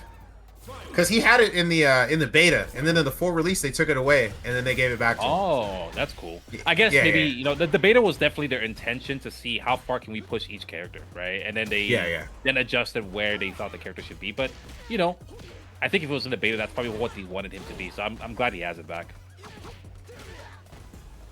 Throw looping. Oh, the dive kick side switch. A little drive too hard. Looking low. Dive kick's looking low for Exotic Tobi. Dive kicks over the poison. Oh, that's gonna be it. He got the cross up into level 3. Hey. I like how you had to slow down Exotic. I caught that. You do. Exotic. That's the one. Not Toxic, but Exotic. And as you see, Exotic in his gameplay, very different from the rest of the Jamie players you see out there. Very strong, all the same. Oh yes. Showing there from Exotic Tobi. We'll be moving on winner's side. I think that's top 8, right? Oh, yeah, that is top 8, and that's also going to be a Jamie mirror. Let's go. Take each other out. Y'all can have drinks together. Hang out. You could toast. That'd be cool if Jamie mirrors, they had a toast or something. That'd be so dope. Like round start, they toast, or like on character select, they toast to each other. That'd be dope.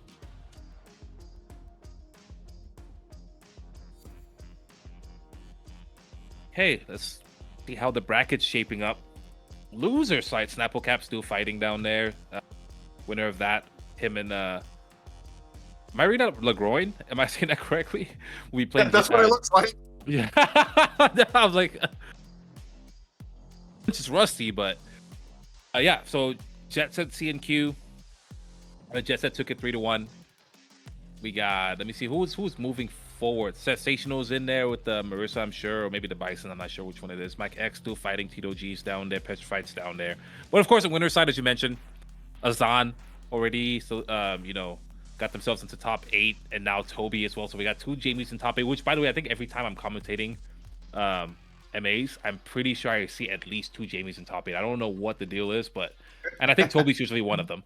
Doma, of course, in top 8 as well on winner's side. And looks like we're going to be having next up Lazyboredom versus Prototype. So Marisa versus, more than likely, E.Honda. I feel like this is a matchup we haven't seen in a while.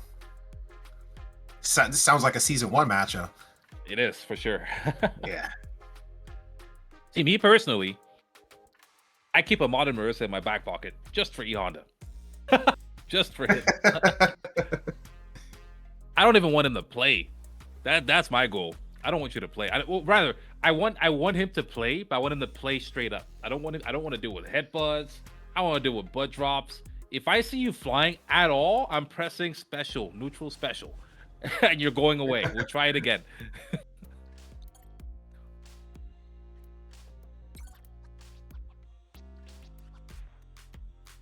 You feel kind of bad?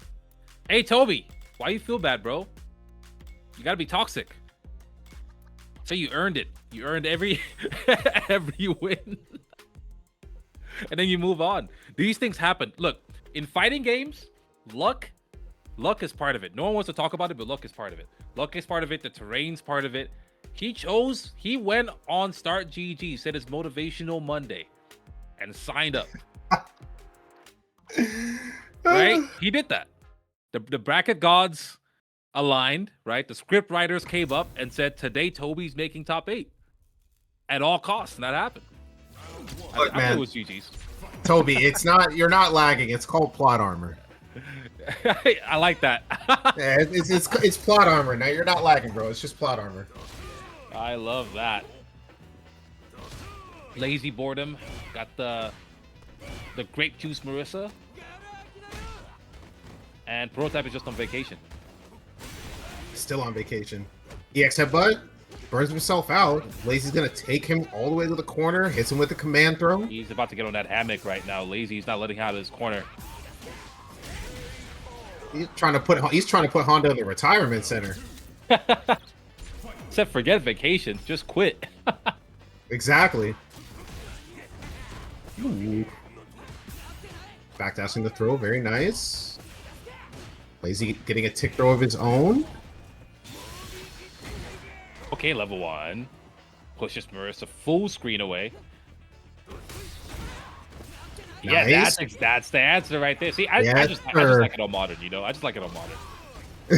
I don't want to do buffers, bro. Just don't. Just one button, Gladius. We out here. Okay, keeping the pressure up with the throw. Got him to the corner. Keeping the pressure on that drive gauge. Yeah, see, that was modern. You wouldn't have to guess what side it's on. Modern would have done the work for you there. Yeah, and that's the key, right? I think Lazyboredom right now is trying to keep the distance where they can easily react with Gladius, but Prototype is doing a good job of mixing it up, but that doesn't matter if we're gonna get tagged with a jab. Yep, cashing out to that level 3. Blasting off again. That's what he said in Japanese, I'm sure. And Lazy, I feel like I see him in the bracket like every week, and he not like exactly in my region, but he's from NC, and he does come up to Silva sometimes for their events. Very nice. I think he's just watching him right now. He's one of the few Marisa players I've actually seen use light failings, like Superman Punch. And I don't know why Marisa players don't use that more, because it's a long range poke, you know. And I think sometimes it gets underused because it doesn't reach super far. But right now, kinda even, but Lazyboredom is in a better position just based on drive meter, the opportunity to spend all the cash to get more opportunities. There it is. That could have been one. A lot of standing still, honestly. Very slow paced game. There's the punish. Didn't go for it though. Oh, and there's the punish on the EX headbutt. Yes. Lazyboredom. Marisa, one of those characters, if she has a punish counter jab from a distance, she can't really convert into mediums or heavies, but she is able to, you know, finally get a jab drive rush cancel into another jab, which is like a rare occasion for her. So that could have been a kill for Lazyboredom. Maybe didn't know the frame data. Okay, keeping the pressure up in the corner. Beautiful stand roundhouse You're into dead. the You're into dead. the Sparta You're kick, dead. into level 3. Didn't cash my out. God. But I think you still might be dead. No, not quite, not quite. He could have cashed out there. He could have done more than that. Yeah, that was the light one. That is -4. You can definitely punish that as well with the crouching light punch. Either way, Lazyboredom didn't need to. Moves on to the 2 games up. Yeah, I love Marisa, man. We were just talking about this earlier in the day, man. It's going to be quick. It might be quick for you or him, but it's going to be quick. That's true. Someone's dying, and it's going to happen very quickly. Oh, yes. I mean, Prototype doing a pretty good job at stalling the inevitable, as far as I can tell, but still has a chance to fight back. Here we go. Yeah, neutral jump on the Gladius. It's his turn. Ooh, stand fierce anti-air. Stay grounded. Nice work there. Jab into the head, but another stand fierce anti-air. The wall is active. Oh, I thought it was gonna level 1. I thought it was going to level 1 for sure. Oh, there it is. Yeah. I thought Prototype was going to level 1 after the drive reversal, because if there's ever a time to level 1 Marisa, is when she's burnt out with no resources, right? Giving the pressure up. Oh, delayed like walk back. Ooh, into the drive rush cancel into the Oicho throw. Very nice. Stealing that round. I love that. I love it even more for Prototype, but Lazyboredom doing a target combo in burnout and trying to bait. That's a burnout only situation, so.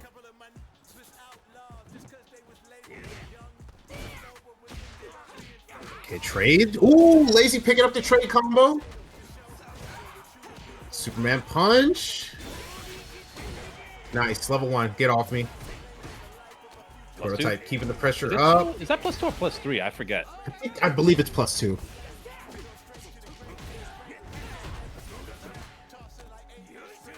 Okay, back onto the corner for the side switch. Oh, with a big whip punish off a stand strong. Cash out. Level 3. Yes, Prototype putting himself on the board. Nothing is scarier than a Honda with footsies. You don't see it often, but when you do, best believe. Man, that stand strong just filed his taxes too. See, that's one of the rare times I think he actually filed his taxes himself, you know? Yeah, like he actually spaced it out, thought about it, didn't whiff for a while, didn't mash it. Because Lazyboredom is a dangerous person to whiff on. You can't just mash the same button over and over. Hey, ends it with Superman punch for the safe jump, and catches him with the shimmy. Yes. Overhead. The double overhead twin pistons. Oh my god. Ebony and Ivory and Lazyboredom at set point. Shout out to FemShep. Marisa got mentioned and she appeared, of course.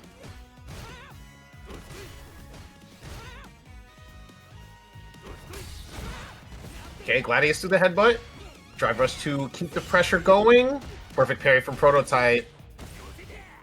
Yeah, that Gladius is definitely a problem, but Lazyboredom is not really abusing it, so Prototype doesn't have the chance to use that crouching heavy punch and that forward heavy kick to specifically try and target it.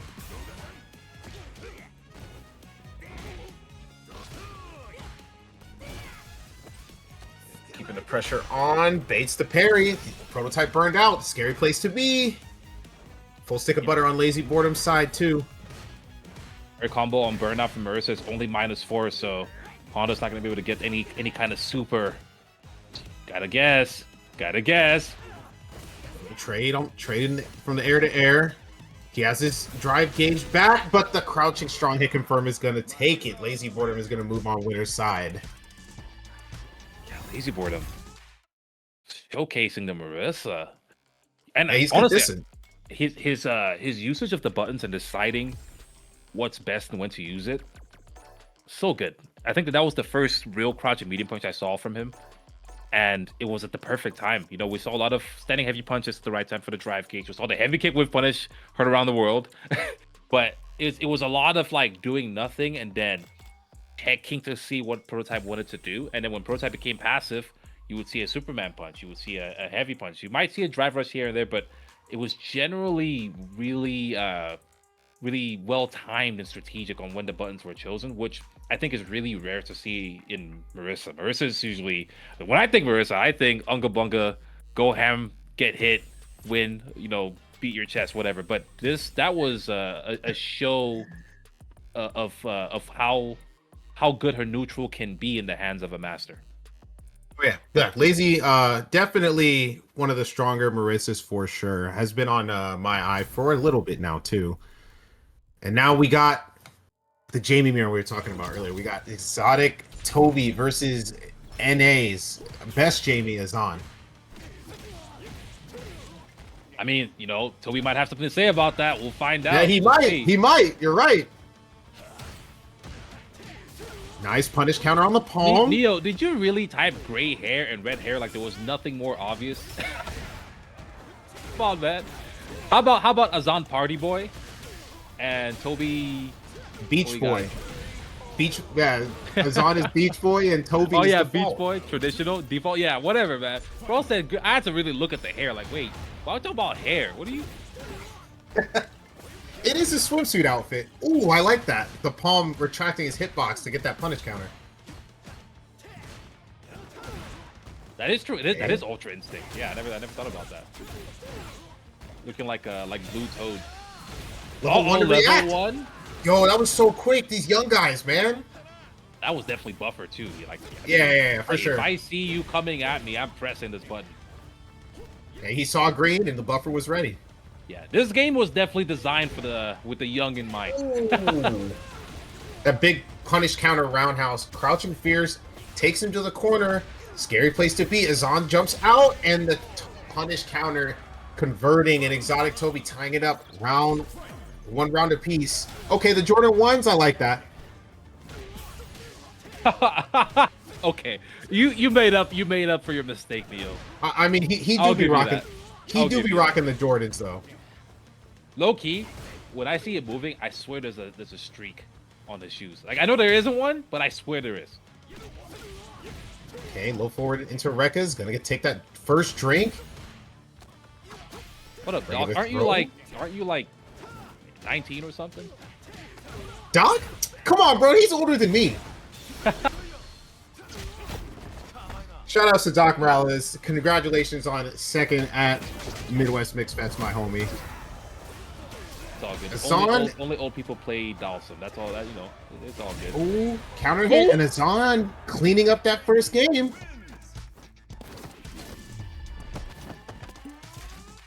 Yes, sir. Get that sip after. Well earned, Azan. Yeah, Doc, we're old, man. Just back hurts. My back hurts just seeing a drive rush. I feel it.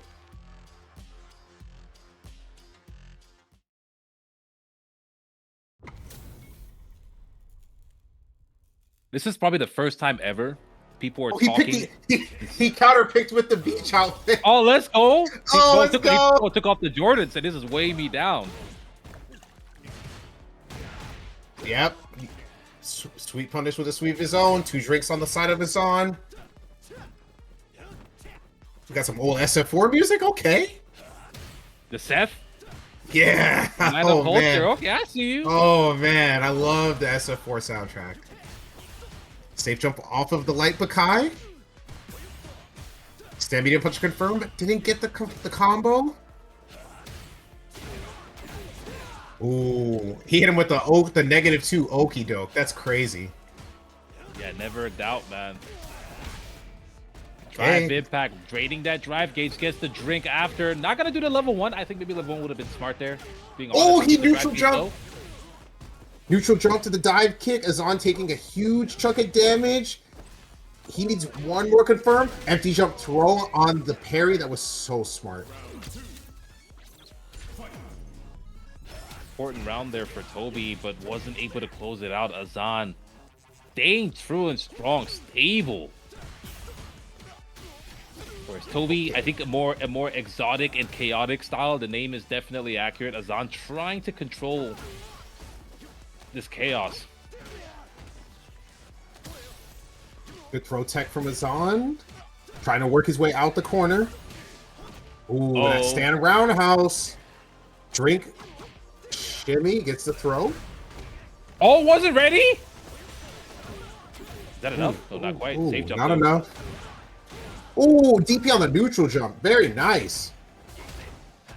Trying to bait a throw with these dive kicks. Azan trying to keep the pressure up, confirm it to low forward into the give you Rekkas. props for hailing up your defense, but you let go of down back. You were doing so good, Tobi. That's CA. He should be dead. Oh, your throat's gone. You don't have a neck anymore. Oh, still alive. Not quite. Barely. Oh, he TP's the overhead. Yo.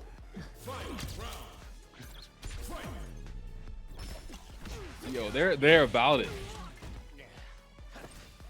Yo, Neo, you know what you should do? You should say Azan, blue gourd, blue bottle. Just say blue bottle. And Tobi, red bottle. There you go. Really make him look for it.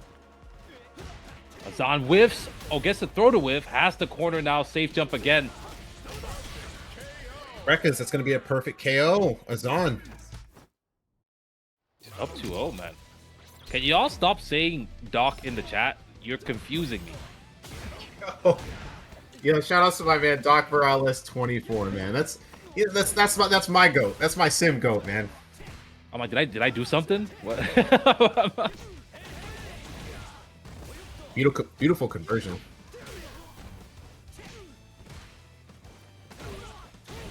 DP's there.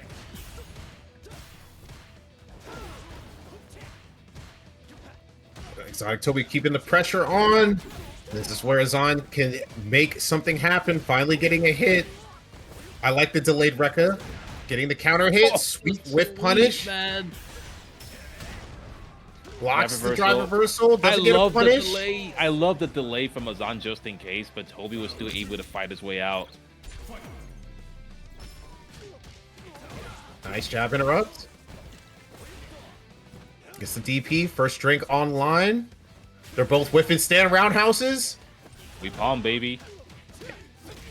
And we definitely palm. That, especially EX. That's a free 2 drinks if you land it. Okay, Azan on the defensive. Tobi kind of just running his game plan. Oh, that's a big whiff. Takes the drink. Okay, DP. Here we go, DP. Tobi not afraid to bust out at all. This should be it. As long, yeah, goals for the level 3 just to make sure. Maybe buying some time to take a breather. Gonna watch the animation cinematic here. Ooh, blasting off again.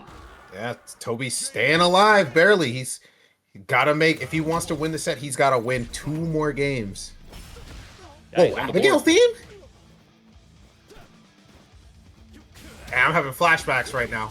Season 3. I'm seeing full charges in my face right now. This is pre V shift. I almost said drive shift. I was like, why is my brain not pulling the right word? That's what we need. We need some drive shift. Perfect parry. Okay, he goes for the combo instead of taking the drink. Oh, that's so much damage. Heavy punch, standing medium punch. Tries to go for the trade combo. It's not there though. Back heavy punch whiffs. Tobi trying to hold this corner. Azan realizing the situation, opting to DP. I like to walk forward. We're just gonna get away from that corner. It's way too risky back there. He's got to do something to keep himself away from this corner. Like the bait, Tobi. Okay. Tobi is waking up. First round. He's starting to become more toxic, man. That's what I want to see. I don't want to see exotic. I want to see toxic Tobi. That's my goat. Tobi. So the more he wins, the more toxic he gets. Yeah, look at that. Who does that? Beautiful whiff, sweet whiff punish from Azan.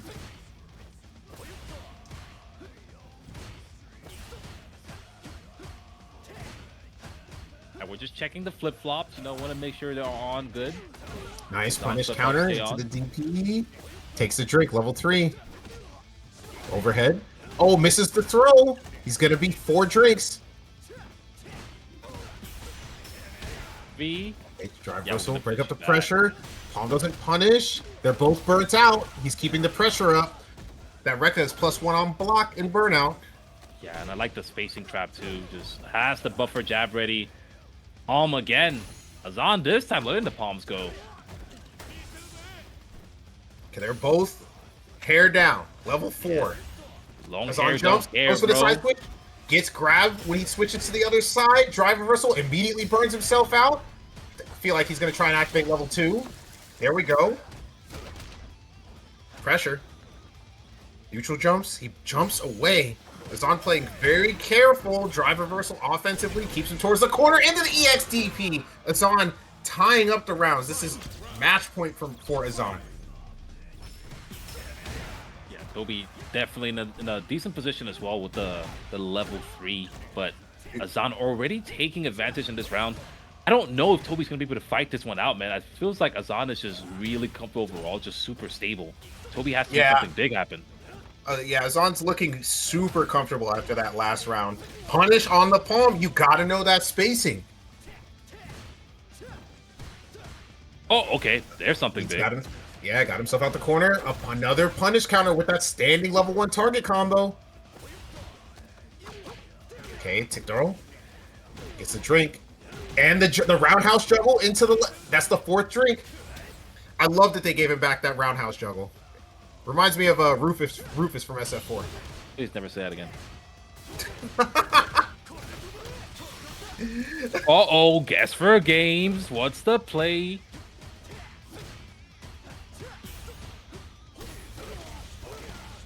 Okay. Rekkas. Commit. Oh, yeah, good parry. That's going to be it. Azan takes it. Moving to winners finals. Yeah. I mean, you're the Jamie specialist, right? What did you see happening in that set? They were both just scrapping for real. It literally just came down to them standing in the neutral. Whoever gets the hit's gonna get their drink first. And honestly, 9 times out of 10, whoever got the first drink was the one who like ran away with the pressure. It's literally what it comes down to in that matchup. It's just who's gonna get their drinks off first. Because level 4 Jamie's like a whole different character from just like this character, especially from the perspective of not level 4 Jamie. You probably feel like you're fighting a demon. Exactly. That level 4 boost is so big. And then every time you take a drink, it increases his damage slightly as well, too, on top of that. We got Lazyboredom Doma coming up this time with Elena. I've seen Doma's name with Elena for a few events, maybe just one, I'm not quite sure, but interesting pickup. I actually did not know that he had an Elena. I've only seen him play Kimberly's, so this is an interesting pick. Yeah, no, Doma has a few characters. I've played, funny enough, Doma, the first time I played him was his Jamie. Ran into him quite a few times on ranked, but the Kimberly is definitely I would say the business, right? That's when, you know, there's no chance. We don't want to do anything to chance, but maybe this is a good matchup for Elena, I would imagine, because she has the long-reaching limbs, she has the low forward that can be converted, and, you know, Marisa, a character that the armor is only midpoint and higher, so who knows?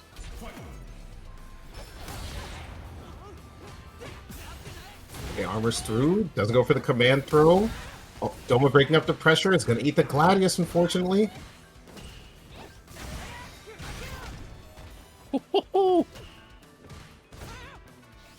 So brutal. Oh. Yeah, the reaction, but no invincibility. He tried to do the right option, but not quick enough to eat that Gladius. Question: that was the level 1, yes? I didn't get to see it. I believe that was level 1. The level 1 input is quarter circle forward × 2 DP, right? Light kick or kick. Right? I'm actually not sure. I've never played Elena. We'll have to check, but I think that may have been a DP input because it's faster and it will just like break the armor, but. Maybe he just got the level 1 on accident. I don't see why Doma would go for level 1, but either way, we talked about this earlier, right? If you're Lazyboredom, you don't care. That's your problem. One hit away. Perfect parry. Yep, spin the bar. Burn him out. Healing. Healing. One of the few times I've seen healing actually be a good decision. Oh, the Gladius with punish. It is very rare. Oh, there we go. Big conversion. Okay, Lazy's got his drive gauge back, and a stand light kick, sticking it out. Drive cancel, gonna confirm, get the full combo, don't even cash out. Man, those buffs. You're talking about a bunch of, you know, when characters get these small buffs that kind of slip through the cracks, no one really thinks much about it. It's, oh, okay, a little bit more hits done, whatever. And you don't realize the implications, right? A character like Marisa walking around, throwing out like it could being able to convert it off of a drive rush. Kind of insane. Yeah. Doing his best to fight back. Oh, oof, that was a good chunk of damage. Neutral jump into Gladius this time. DP under that again? Was leaderless Gladius as well. Yeah. Oh, nice. Just walks forward. Doma knew 100% that was coming. Walks forward, breakdance overhead.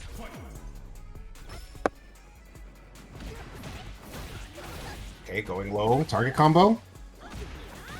Another shimmy. Overhead. You gotta block those lazy. It's over here, yeah. The level 3 is on board. Doma should be it. Yeah, nice and simple. Catch out.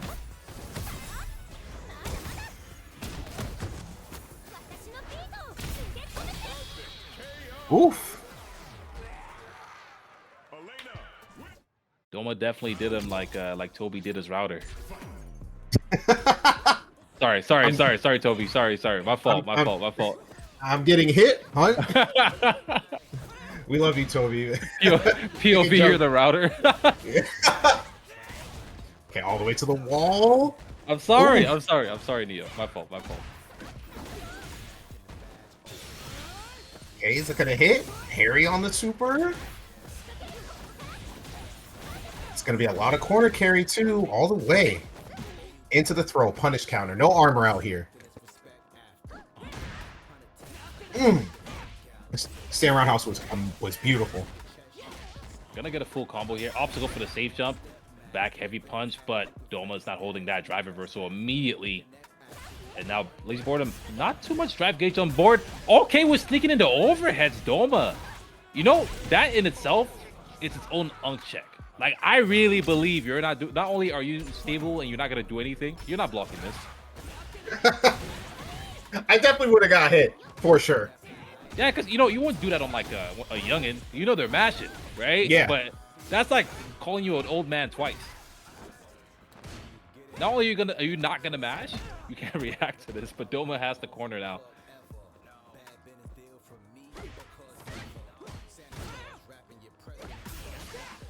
Here we go. Stand light kick. Oh, that drop. This is gonna be unskilled. Ooh, big damage. Lazy trying his best to tie it up. Slight life lead. Drive looking low. Oh, that stand light kick doing work again for him, man. As we were saying earlier, man, the ability to cancel off a light confirm and then, you know, get a bigger combo off it is huge. To get a combo at all. Exactly. It's a pretty big deal. So, like, Marisa's always had to, previously, she had to commit to bigger buttons, generally speaking, right? But now she can kind of tighten up, not have to throw out these heavies and whatnot, but that's not seeming to matter. That being said, this really is, okay, I was going to say, this is one hit away on either end, as funny as that sounds. Still is. Doma dropping it after getting the confirm off the stand leg kick of his. Oh, this could be bad. This could be bad. A clean hit here into wall splat, and it's over. I know y'all in chat don't believe me, but I'm dead serious. Okay, not anymore. No more resources. Okay, Doma going up 2-1. Yeah, survives the potential storm. Because if you're in that situation, you gotta admit, right, your heart's beating fast because you understand what this character can do. If you slip the wrong way, if you try to stop the drive impact, then you're wrong. You're dead for sure.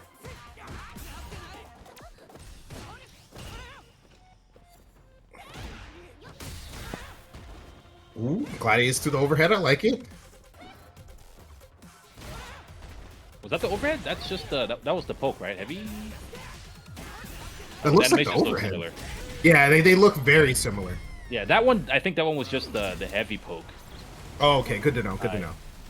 Yeah, the overhead's like it's a one kick. It's a single kick, and she kind of does. Well, if it comes up, I'll let you know. But here we go. Has the corner. Oh, just barely missing that whip punish. But getting a whip punish of his own. Lazyboredom. Going for the safe jump again. Back heavy punch into Gladius. Not the max damage you could get there, already pre-committed just for the meter. There's that light kick again. The standing light kick to check the target combo, but could have gotten a lot more. The target combo is highly punishable if you're ready for it. Oh, there's a punish. Okay. Level 1. We're going to do just a DP. Oh, goes low, and he's going to get the hit confirmed. He's going to spend more meter. Gonna hold it. Decides not to. Oh, the whip punish on the Gladius! The perfect spacing. That was godlike. Good awareness there from Doma to realize it's not worth pushing the envelope because Lazyboredom has to commit to something. Usually when players have options, they tend to go for it, especially when they're cop-out options. So that puts Doma now at set point, potentially moving on to winners finals. Okay. Into the super. It's a lot of damage too. Yeah, unskilled, man. That Gladius, it's one big chunk into another big chunk.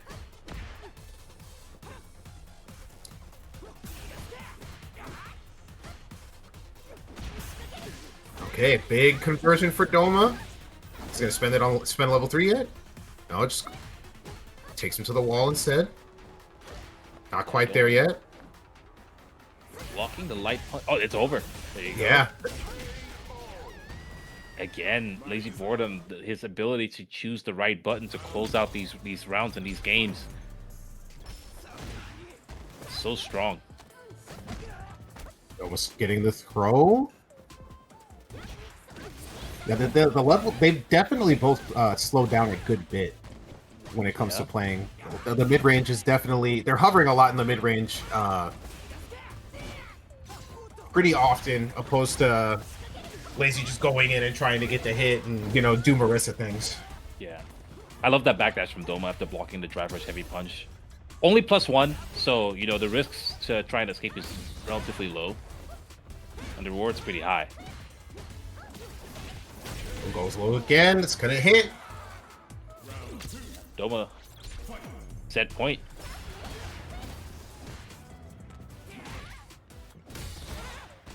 Gladius going through the poke. Oh no! XDP. That's so much damage you're gonna eat. Chug and the corner. You're gonna attempt a parry. You are. Is this gonna be a Marisa round? Yeah, it looks like it. Oh, drops the combo. Yeah. That's just a quarter circle back. Okay, it's another throw from Doma. Oh, you committed. Okay, armor through, goes low. Good block from Doma. They're both burnt out. Oh, crouching light kick. Marisa has shoes on, but Elena does not. And now, okay, here we go. There's the script. Final game, final round. Both characters have all their meter, all the resources. Of course, far more terrifying in Marisa's hands than in Elena's. Yeah, Doma waiting patiently, trying to walk forward, get some space. Dude, these whip punishes have been insane. Yes, they have. Is he gonna cash out? He will cash out. Level 3. A smart idea. Get some drive back. Take down Lazyboredom's drive as well.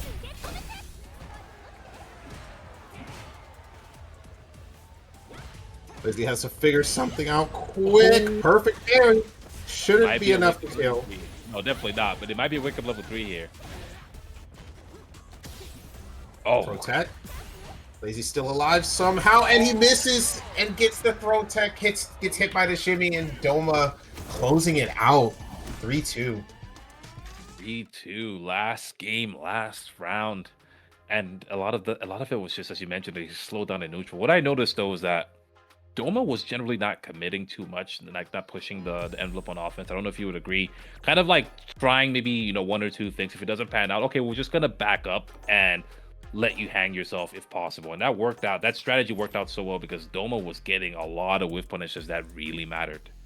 Yeah, that's essentially what came down to swinging the set in his favor, was the ability to just navigate the mid-range and get those whiff punishes in. Like, he would, as you said, he would sit there, he would wait for him to throw out one bad normal, get the whiff punish, get the corner carry, take him to the corner. If he has bar, spend bar if he needs to. Yeah. Like, he did exactly what he should have. Yep, and showed me the first ever healing that made sense to me. So, Okay, so we got Mike X up next against Prototype. So Mike X did battle his way through losers to get to this top 8.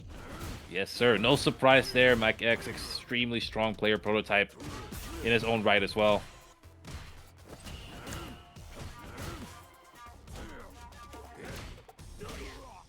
Both of these players have to worry about Lazyboredom and losers.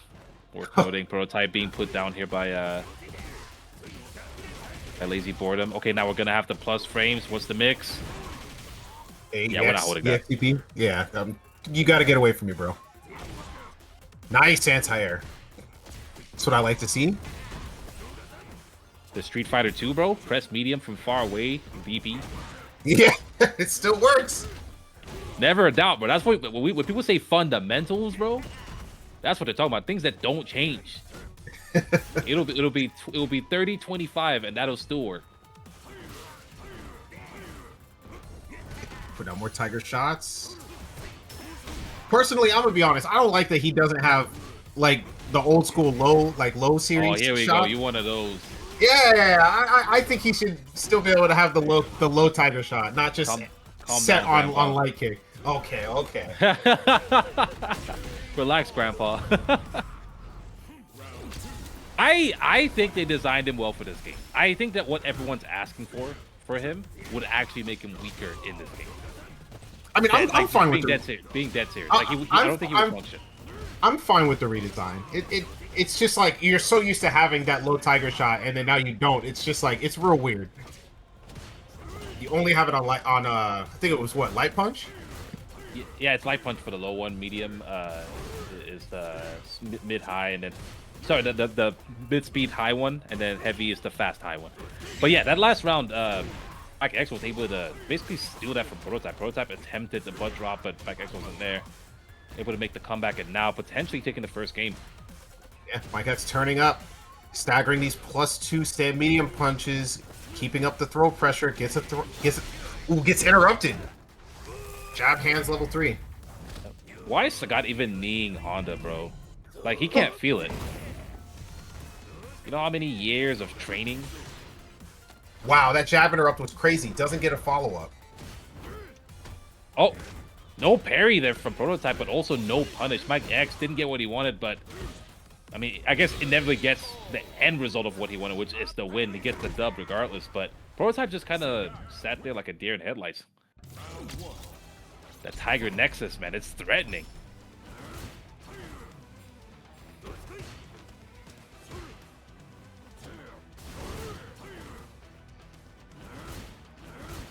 Okay, Tiger shot. You see, we got some zoning. You still got some zoning, bro. He still got it. Yeah, the classic fireball DP setup. Love to see it. And then he gets to, he gets the YOLO Tiger knee as well. Which, yeah. if y'all want the fireball, you got to give that up. Unfortunately, you kind of need that, bro. You kind of need that in this game. You kind of need it.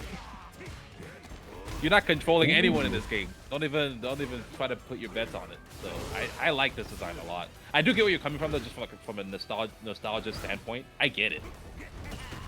I mean, as we get older, things change, and so do characters. You know. It's like, that ain't my boy, dog. I feel like I'm in Earth 15 or something. Ooh, beautiful stand fears with punish. Gonna get the step palm into the clap, level 1. Sent him flying, almost hit those pipes on the side. Stat medium punch. Yeah, look at that pressure. You want to trade? You want to risk it?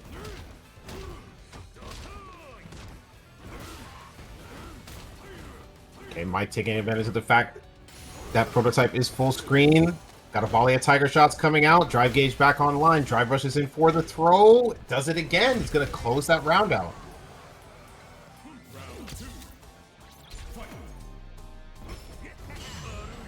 Oh, perfect parry. Not only did he get that time right, he knew where you were. I was unsure. Throw. Crouching fears. Drive rush. Keeping the throw pressure up. It's confirmable as well, so Mike X is definitely using it mainly for the drive meter gauge, the drive meter gain, as well as the drive meter depletion. Here we go. That's going to be the level 3. You're going to watch the whole animation. Muay Thai time. ACL's on. Oof. Perfect KO. Yeah, he's not gonna be on the roster for a bit. Oh, and we're in the homeland. See, you know that Tiger has so much faith in Sagat. Clearly Oh, sees yeah. him scrapping like, yeah, I don't gotta do it. He looks away. I'm chilling. I mean, he's been hanging with Sagat for over a decade at this point. He's like, this is just another day in the office for my homie. Ooh, EX headbutt. Goes low. Gets the confirm. Very nice.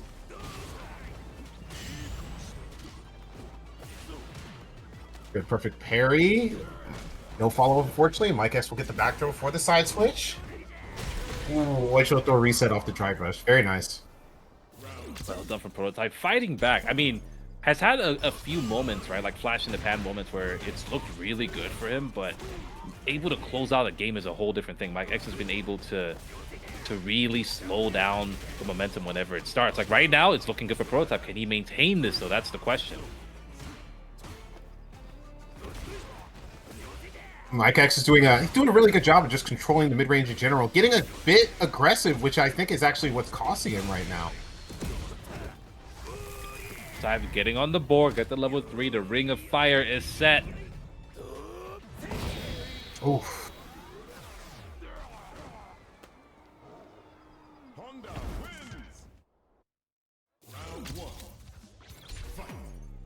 We're going into game 4.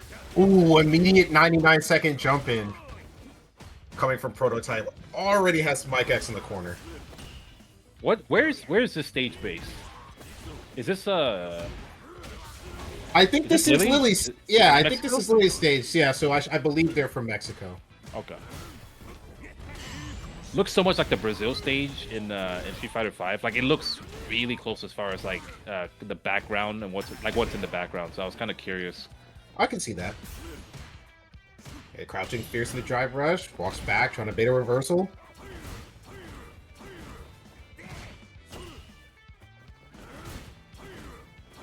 Ooh, very slow-paced match right now. By the way, we can't zone. We can't zone. See, immediately should have kept it a zoning, man. It was working. All right, here we go. We're in the melee time. Yeah, cash out, level 2? No. Okay, never mind. Save the bar. Ooh, level 1 on wake up.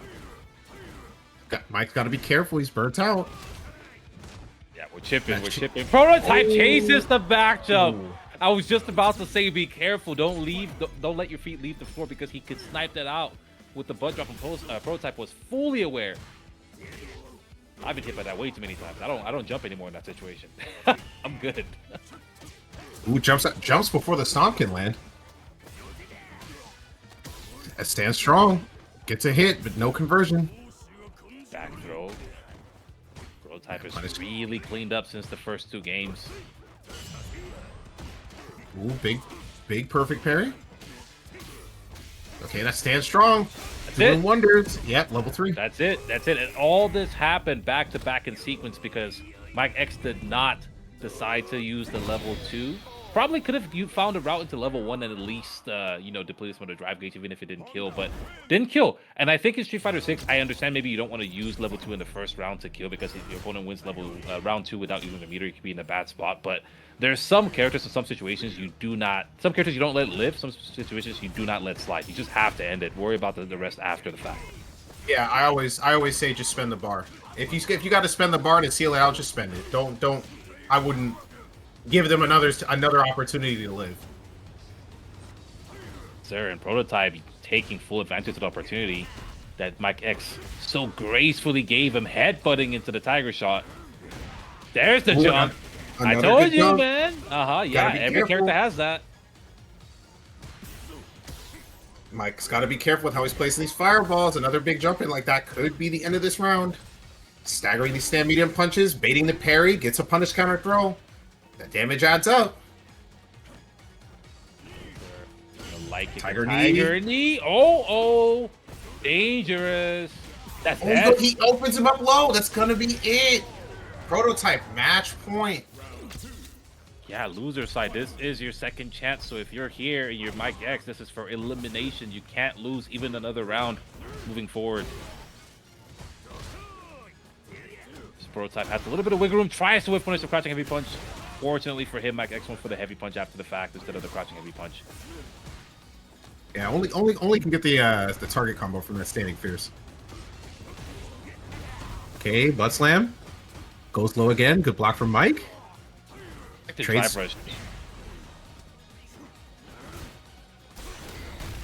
Oh, he blows him up with the DI. He will be burned out. Is he gonna? He's not gonna spin the meter. I don't think it's worth it. I think trying to go for oh wait, burns out himself. Mike X. See Prototype buffering something. Oh, he buffered hands and then he just whiff punished it into level 3. Mike keeping himself alive. And Mike, you notice this time Mike not even thinking twice about it. Like, look, you gotta die, man. Even if it means I gotta go into round 3 with nothing. So Mike definitely made the adjustment on that point at the very least. Now here fighting, final game, final round. The script stays strong. Always, never a doubt. You know, Motivation Monday. Nice interrupt. He's gonna go ahead and spend it.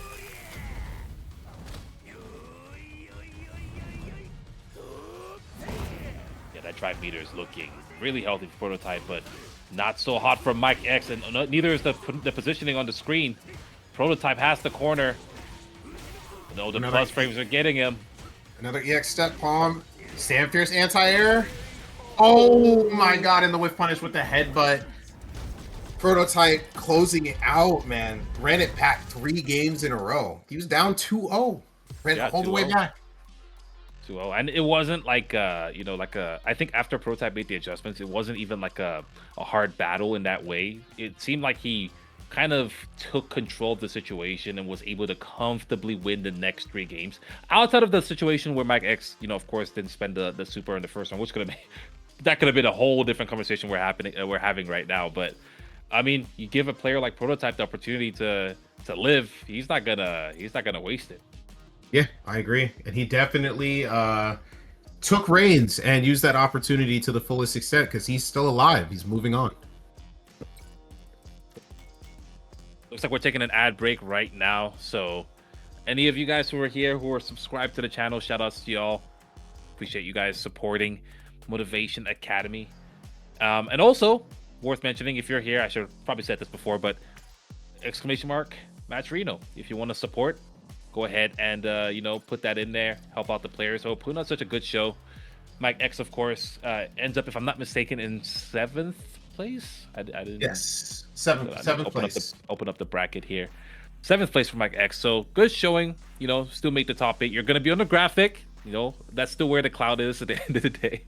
But yeah, I think if I'm not mistaken, I believe there's a certain threshold if Neo Jedi wants to get clarification on how much money before it gets to spread down that far. But all the same, shout outs to y'all for supporting. Shout outs to y'all for being here and watching. Call in the chat. Shout outs to you as well, man. Answer your question. For all of top 8 to get paid, there needs to be 1,000 in the match arena. Oh well. Y'all just forget I said any of that. Let's just move on. Top 2 is 50. Top 3 is 100. Top 4 is 300. Top 6 is 600. All of top 8 is 1,000. Gotcha.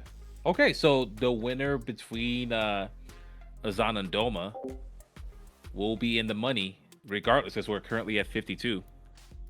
And then whoever loses that is going to have to battle it out with whatever monster makes it that far. So it's a fight, man. Yeah, I think up next we're gonna have Kharsonist versus Baki.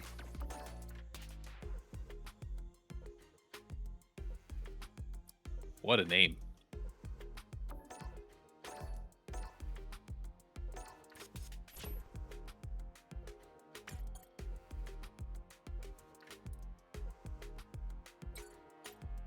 Shout outs to everyone for supporting, as always.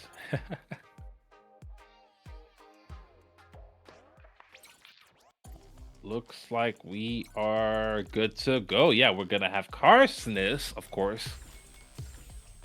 The Marisa, not Marisa. What am I saying? That would never happen.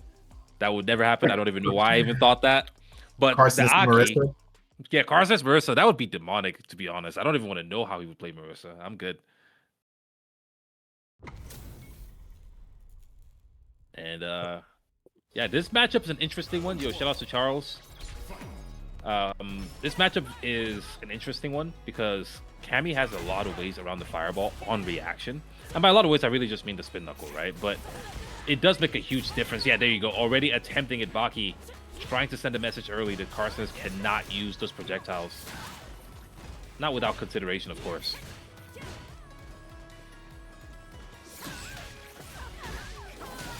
Beautiful anti-air whip. Got the poison stack on him. And the neutral jump DP from Baki. That drive gauge. Yeah, his drive gauge is super low. And Kharsonist is on it. He's already got him burnt out. He's gonna combo off the counter hit, and then he's gonna get the stun. Yeah. Oh, Ooh. Drops it. Yeah. He did drop the combo. Yeah, I was like, wait, where'd the not meter come holding from? I was actually really confused for a moment. Ooh, Heavy nice. cape of punish. Yeah, so we're gonna Yeah. take that all the way to the corner. Nice. Jab check on the landing. I like it. Into the throw. Oh, so that was a crouching jab too. That means Kharsonist really, I mean, either maybe hasn't practiced, but you know, the awareness there was really strong. Nice. Keeping the Oki up after he sets the poison.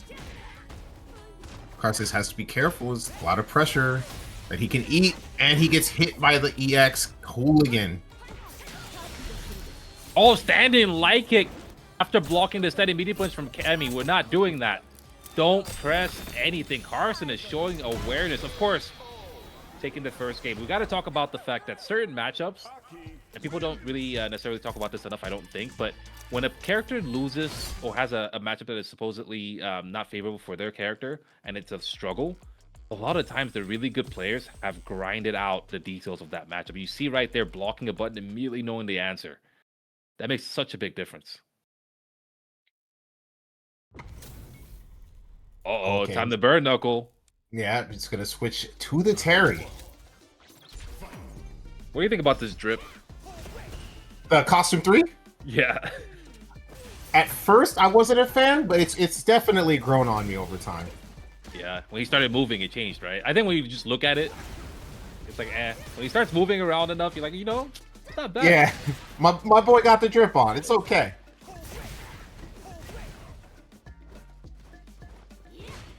Not about the drip, it's about the model, you know? Yeah. I do think they did a good job with Terry in this game. Sure. Okay. Check out these power waves. This is the most Or knuckle? Terry I've ever seen. Like in his play style, this is this is the most Terry I've ever seen.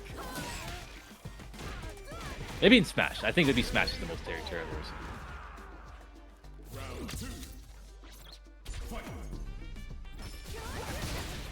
Oh, okay. Almost over.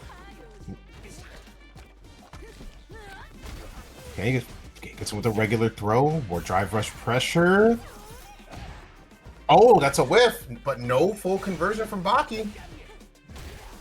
Keep trying to chase Kharsonist, but he's out of there. Are you going to be able to Shoot keep loops. the pressure up long enough? The tech gets some drive gauge out of that as well. Okay. Oh, and hits the wall, gets stunned. This is big damage for Terry. That was a clean hit, too. Okay, crosses him up, gets the throw. He's out of the corner. Baki burning everything just to get the throw. Not a good place to be. Missing the anti-air, but he will grab. He'll get the grab on his landing. You have the corner now. It's so dangerous. Oh, didn't get the conversion. Gonna have to kill Kharsonist. And he burned himself out. Baki's still sitting on some drive gauge, but he is burnt out now, so he's not gonna be able to get a punish. Oh no, I feel like maybe Terry could have punished that from that distance. Not sure how, but I might have to look into that later. But doesn't matter for Baki. He didn't have to spend anything, but evened out the round. Okay, punish counter on the throw.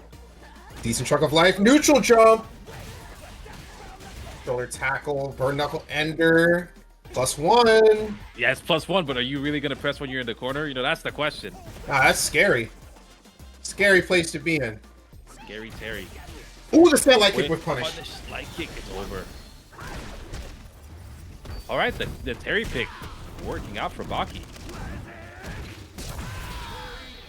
Rising Fang. It says it's Rising Fang, right? Is that the one?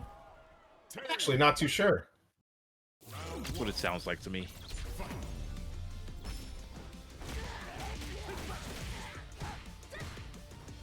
Okay, light for knuckle. +2, and you get to stay close. Nice DP. Those are my favorite DPs.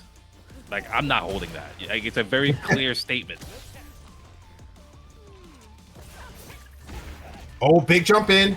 Stand forward, stand light kick. Shoulder tackle was properly spaced, so he does get the jab afterwards. But a big, close roundhouse. Enough. That's definitely enough. Are you okay? No, she's not. Definitely dead. Imagine implanting magma in someone's chest and asking if they're okay. What do you mean, dog? Oh, there we go. In. Okay, DP out of the pressure. I'm not trying to hold that. Yeah, we'll do 2 of those. Essentially ending your turn. Another good anti-air coming from Baki. Throw pressure. Almost has him to the corner. Oh, the late overhead could have killed. Yeah, he could have just cashed out the drive gauge and just killed. Is that going to punish? It's going to punish the power wave. But I don't even know if that was, you know, a big deal for Baki in the long term. Whiff Yeah. punish. Oh, and there we go. The low forward. Beautiful whiff punish. Going to convert with the drive. Yeah, I mean, I get using the level 2 to try and, you know, get some kind of momentum back, but I think the value of the level 3 was higher just to hold on to it and try and find a clean hit. Yeah, I agree. You know, Baki just playing so well that Kharsonist just needed something in that moment. Okay, that stands strong. He's going to convert. Bird knuckle ender. Still has pressure.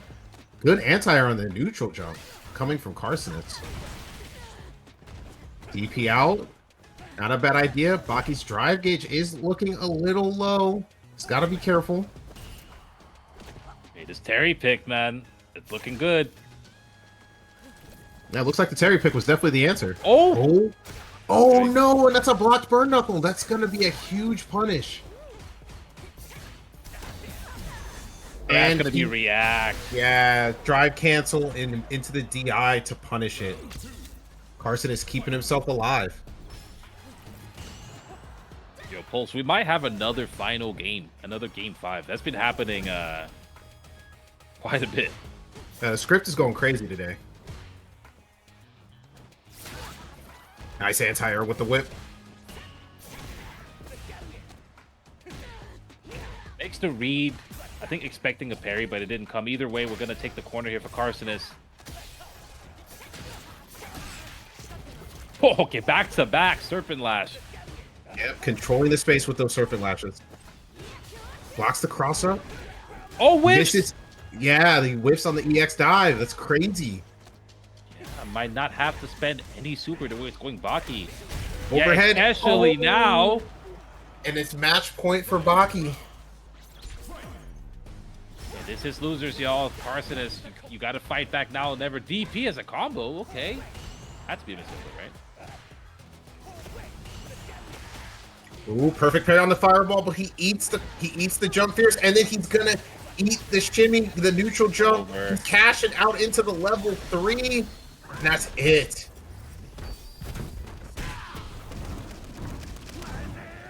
Baki moving on. 3-1. Coolest supers in the game. Terry's level 3. I think Terry's supers in general are just top tier, so nice to see it to end the set there, but not so hot for Kharsonist. Has to go out of the bracket at this point. Looking so strong against the Cammy, which is, I would say, the matchup I would expect him to not do so well in, but you know, Baki just really pulled up with the Terry and it was looking phenomenal. Yeah, looks like the Terry pick was the right answer. I understand why he picked Cammy because I know it's pretty rough for Aki, but it looks like he just hasn't put in like as much time on the Cammy as maybe he has put on Terry. So going back to Overlap worked out for him. Yep. Never a doubt, man. I'm not completely sure if the Cammy was meant to be a counter pick or maybe like, you know, just working on the Cammy or what, but sometimes, dog, you are better than you think with the character you play. Right, moving on here, Prototype doing crazy work with this Honda, but Tobi also, he's been playing really well, only losing to the only other Jamie Azan, who was last week's champion, if I'm correct.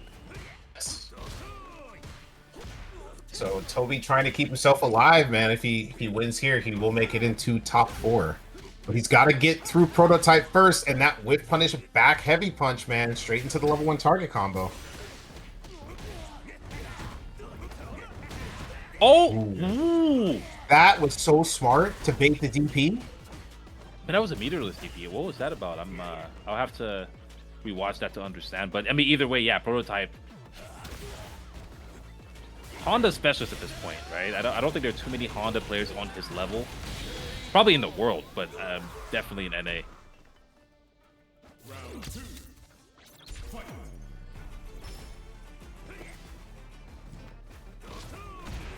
Nice back jump on the headbutt. Get the first drink, stand forward to interrupt the drive rush. Second drink online.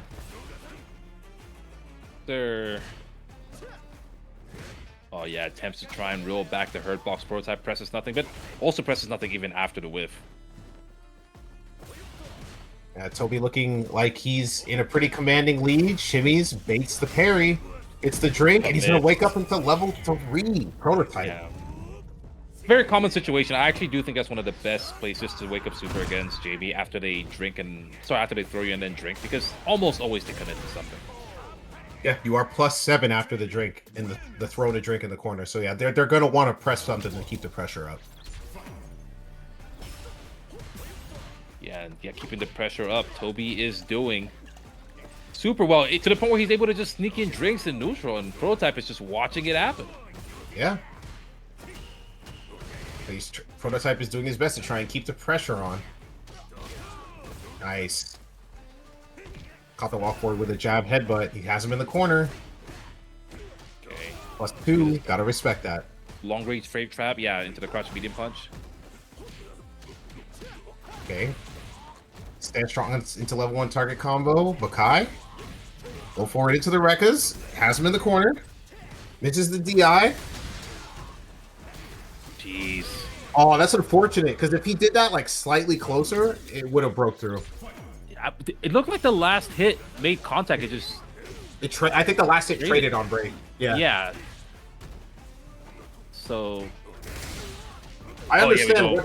I understand what he was doing it for. That's definitely one of the best things at breaking armor. It's a 3-hit. Yeah. Oh, that's gonna be level 3. Yes. Yeah. Prototype tying it up on 1. You know, until I see that KO screen. There it is. Perfect. After Punk at EWC, I gotta see the KO screen now. Actually, in SFL, there was 1 week he had the same scenario, and he did.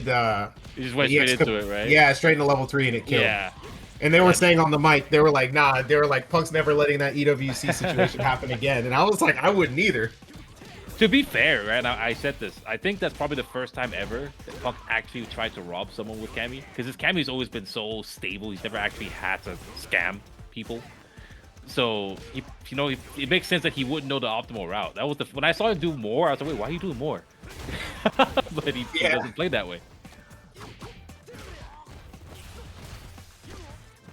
Okay, drive rush, stand fierce to keep the pressure on. Ooh, slightly walks into the palm. Like the jab check from Prototype, taking his turn back. Oh, and to stand strong.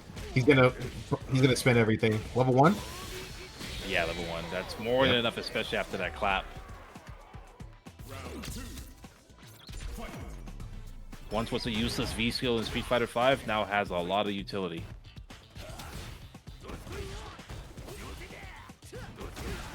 Ooh, with punish headbutt. So we got to be careful. Was it a down move? Now I'm getting all my games mixed up. The clap was a B skill. Okay, just making sure. Yeah, it was. Okay, gets the Oicho throw. Tobi finding his way out the corner. Wow. Prototype burning himself out. Oh, that's death. Yeah, short jab, hand into level 3. Prototype is going up 2-1.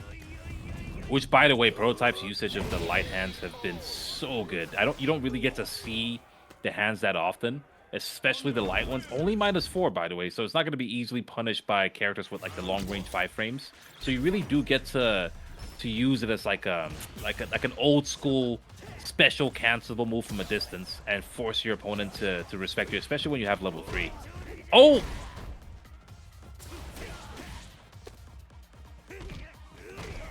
Looks like Prototype is putting the pressure on. A lot more aggressive this round. Oh, the trade, but... Oh, wow. That was a crazy scenario. He got a punish counter on a trade. But one of those weird situations in this game. Yeah. Some normal... Yeah, it's a weird thing. I really want them to change that, but... It's a thing. That's the first time I've ever seen punish counter on trade. Oh really? Yeah, it's a. Yeah, I've not seen that before. Phenomenon. Yeah, it's not supposed. I actually do think it's a glitch. Okay, jump back on the headbutt. Close fierce into the steady target combo. Level 1 breaks up the pressure.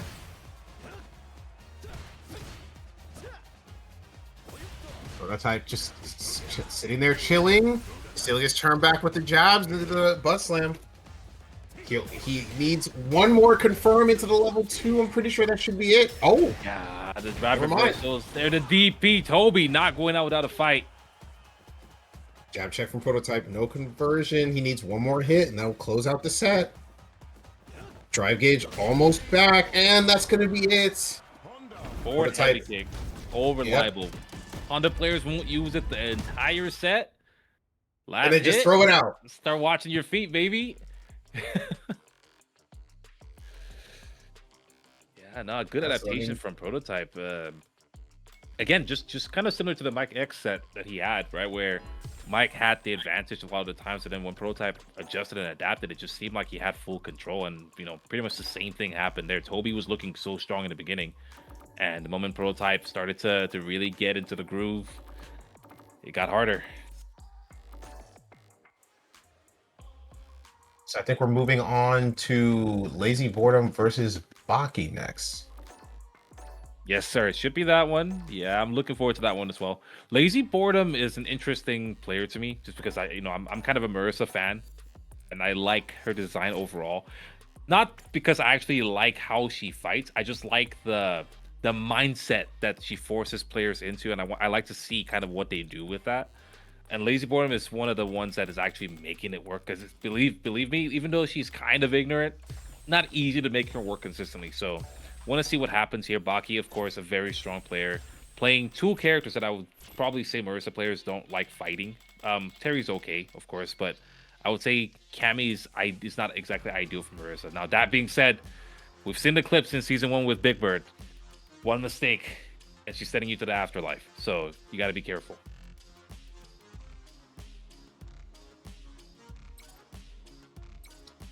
You play Cammy, you get a motivational power up. No, Mokhie's like, no, screw that. I'm sticking to Old Faithful, good old Terrence. Yeah, this ain't time for games, dog. I'm trying to get in the money, because both of them are really close. Really close. Top 2 gets paid out, at least where we are right now. Shout outs to Match Reno, !Match Reno, for anyone who is interested in chipping in and helping out. Here we're gonna have Lazyboredom, Fight Rises, and Mokhie. Straight up, there's nothing else, just Mokhie.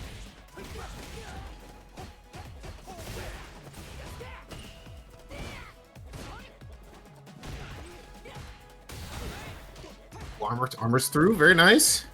Trying to find his way in. Both players have low drive gauge. Barely missing the Stand Fierce whiff punish is Mokhie. Trying to keep the pressure up with these Stand Fierces. Nice, crouching strong. Level 1? Are you I think he's still alive. Definitely still alive. I mean, this could go bad though. Okay, there we go. Medium kick able to get the kill, even with the armor. Well done there from Mokhie. I like that he's like playing slow and not really trying to overcommit a whole too much. I mean, if you're gonna drive. fight Marisa, yeah, committing is a tough life. Yeah, exactly. Take your time, let her walk forward and make mistakes. Oof, counter hit. It's a big conversion. Look at that health, just about half, and that was one clean hit. Okay, stand roundhouse whip punish into the target combo. Oh yeah, that was OD. Yeah, right through the stand fierce. Yeah, regular gliders definitely would have been broken there, but OD, a few more hits. Here we go, standing heavy punch. We'll get the plus frames here. The jab after the fact. Target combo -4 only. I love this pressure from Lazyboredom. Good block from Mokhie. Not going to convert off that crouching strong. Unfortunate. Mokhie has such good defense in blocking all of that out and defending, but just at the very end wasn't able to find a way to get that strike to make contact. Okay, crouching strong to interrupt. Finishing his combo with a light quick burn, +2, and leaves him standing. Good, perfect parry. Back throw for the side switch. Lazy's doing his best to fight his way out of the corner, tying up the drive gauge. Mokhie backing off. Nice anti-air DP. Oh, we went low.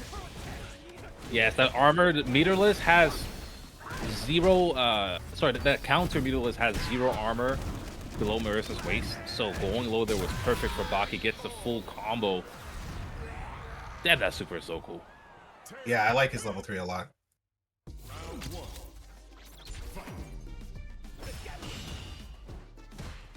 It feels so weird. I hate how Terry plays, but I love everything else about him.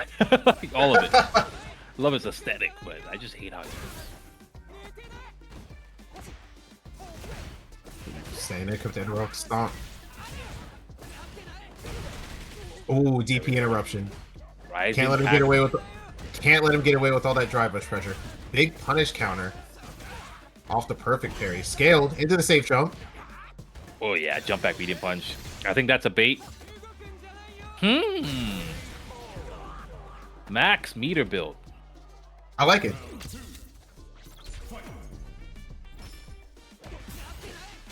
Stand light kick, working wonders as usual. Yeah, never a doubt. Definitely a sign of a very strong Marisa player, how often and accurately as well they use that normal. Spending that drive, keeping the pressure on.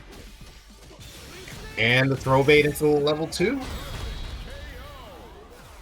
Had to go into the level 2 there, otherwise it wouldn't have gotten the kill. Marisa once again can't do a driver's cancel combo from lights and then get another light or anything like that. So your only option right there is either get some kind of cheeky reset or just level 2 straight up. And Lazyboredom, of course, had the awareness to do that 1-to-1. Now Mokhie overall playing well.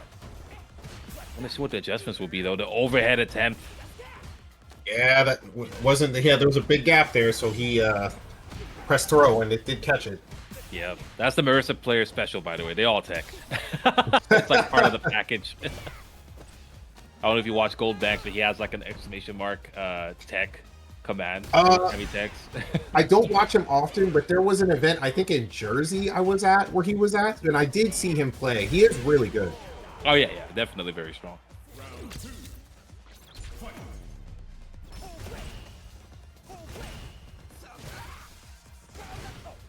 Fight Superman punch. Yeah, just stalking Mokhie, keeping really good spacing. As I say that, again, man. Quick punish. Beautiful stuff from Lazyboredom. Keeping the pressure on in the corner. Gets no jump punish. I'm actually surprised he didn't cross him up right there. Yeah, we're taking the drive gauge with us. Is that no, not a back throw. Definitely, I think wanted a back throw there. Yeah, it would have been better to put him in the corner. Okay, armor through the power wave. He's gonna get a command throw. Full stick of butter on deck. Ooh, stomp. Oh, you were dead, actually. Oh, my goodness. Armor through again. Oh, so smart. So smart. The layers are there. The only real thing that Mokhie was likely to happen that would have gotten that is a DP, but it didn't come. But that beats the throw attempt. It beats the block because you still get out of the corner. Really, really good option there from Lazyboredom and forces Mokhie to the Cammy. Is the script gonna write itself? Will we see a game 5? We'll see. That is the question. Yeah, Cammy, of course, one of the trampoline characters. The floor is a trampoline. She's gonna be in the sky. Any opportunity she gets, at least, you know, that's a style of Cammy that exists. But so far, just been grounded and getting completely obliterated by Marisa. He's getting opened up currently by every mix. Okay. Here we go. Oh, okay. Whiffs the hooligan combo, but he does land and punishes with the throw. Oh my god, this is almost tied up. DP? No DP. Okay. Okay. I think could have killed there with a different combo route into the level 2. Just grounded. He could have.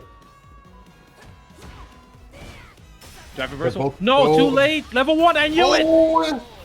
I knew it. 100% level 1 is coming. And that was smart because you're burned out. The drive reversal is only -2, so I mean it becomes a guess situation. It definitely does. And the reason why I was expecting level 1 from Mokhie is because you can tell Mokhie has entered a state of what I call, everyone knows the term, right? Scammy. I'm done playing Cammy. I'm now playing Scammy. And once a Cammy player enters that mindset, you just have to assume the worst in every position.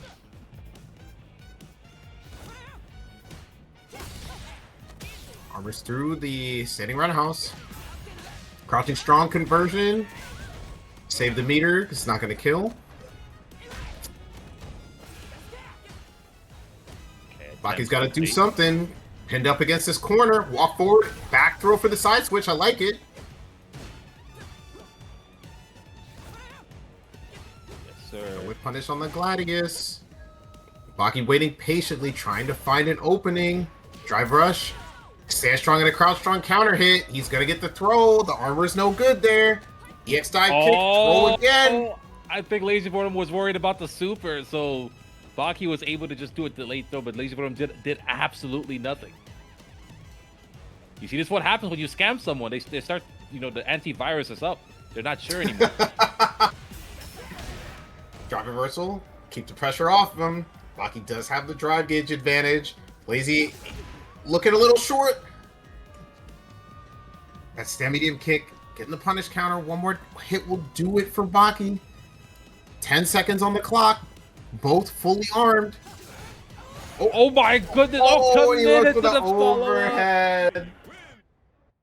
Mokhie the tying it up. Itself is fine, but the follow-up is extremely punishable. What a nail-biting situation in the end of that last game. 2-2, game 5. We can't avoid it, man. These players have come to play. Okay, this is the hooligan combo. The stand jab's doing wonders, so he can walk forward and create pressure against Marisa. Opened up low. Full armors through. DP this time. Don't grab me.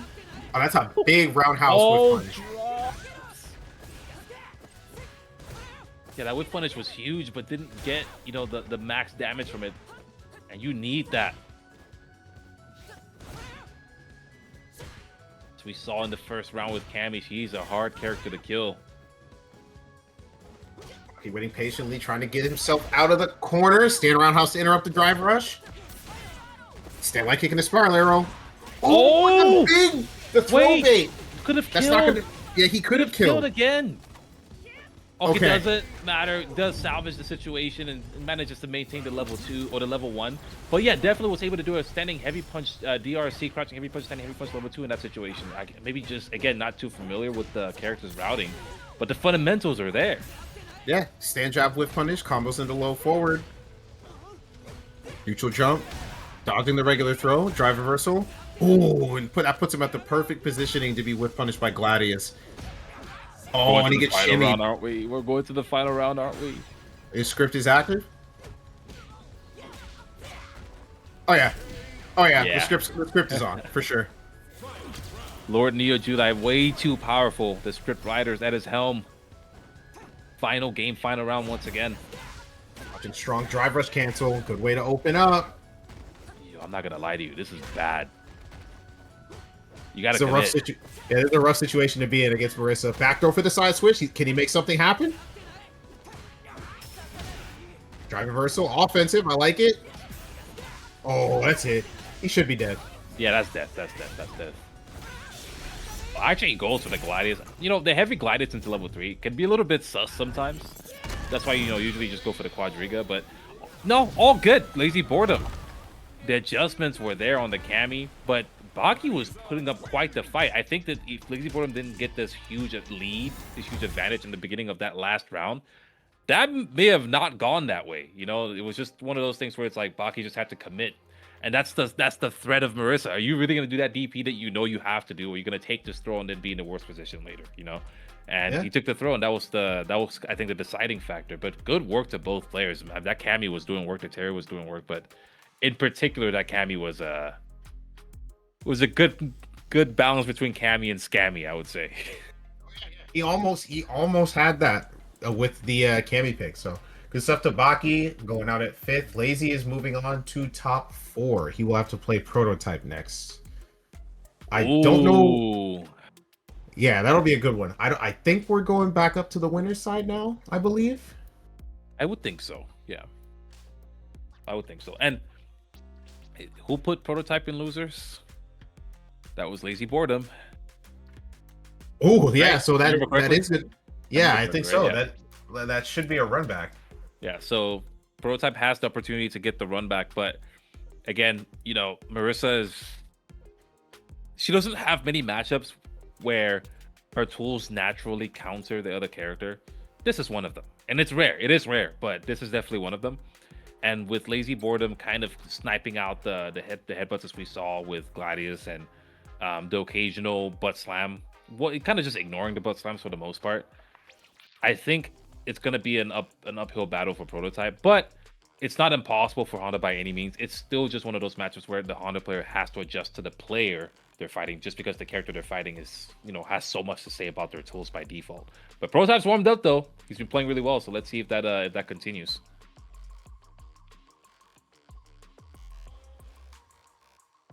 And I think we're just waiting on the players to get in here so we can get started. We're missing Azan, so I'm sure he'll be in here any second now. Yes, sir.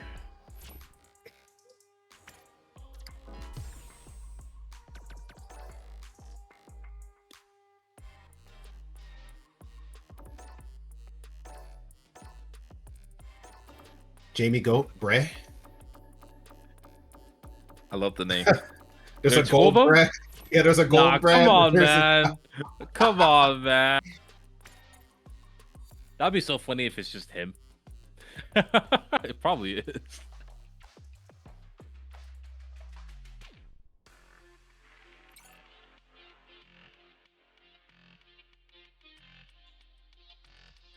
You have a fake bread, Jamie. I don't think there's a fake bread. I think that's the real deal. Damn. I think that's the real deal, dog. Right, we're about to go ahead and get into it. Fisticuffs about to be had here. Pulling out the Elena again. So the Elena is definitely, I would say, somewhat of a serious pick. Just because, I mean, like I said, I've seen it, I believe, in at least 2 graphics, but it may have been the same graphic with someone else quote retweeting it or something like that. I'm not quite sure. But also playing, as far as I can tell, Elena outside of the JP matchup for the rest of the year. I'm pretty sure these guys like play together like pretty often. I have seen Doma in Azan's chat when like Azan is live sometimes, so. Yes, sir. Well, there's definitely some insider knowledge here. Has the corner, forward throw again. Once again, Doma generally just, you know, safe on offense. I would say takes chances here and there, but really the chances that Doma takes aren't extravagant. As you can see right here, just backing up, jailing in the corner. I love this approach, which is a complete night and day approach from the Kimberly. I agree. His neutral with his Elena is very strong. The passiveness and micro spacing that he's using to get these whiff punishes is definitely up there. Yeah.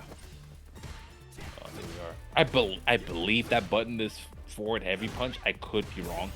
I do believe that that's what that is. Okay, level 2 activate. Oh, burns himself out. Not a good place to be. Yeah, level 4 has the gaming. health. Yeah, I think it's okay because if you block the drive impact, it's gonna be scaled. But I mean, taking hits is not worth what you want though. Command grab. Yeah, Jamie is the scariest at 4 drinks because then his Rekkas are only -3. So in burnout, they become +1.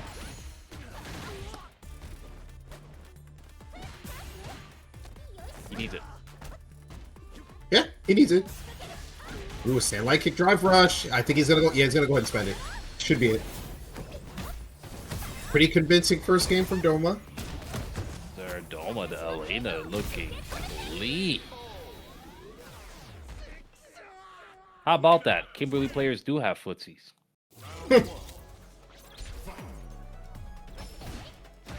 Definitely kidding there. Oh, that's a big whiff. Sandlight Kick in the DP.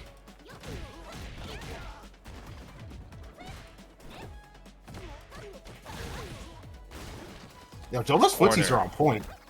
Yeah, no, I mean, they've been super impressive the whole way through, even on the Kimberly, but I think it's one of those things where when you have the tools to do what you really want to do, it just makes such a difference.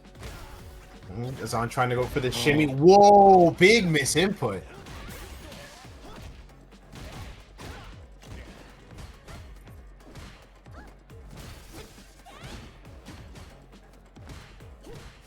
Okay, poking with the crouch and medium kick. The Rekka commitment from Azan. Yeah, gonna force the burnout. I like that. Oh, Stampfierce doesn't block the dive kick. Tries to bait the throw with another dive kick. Oh, and that last poke. That poke has been getting him so much mileage.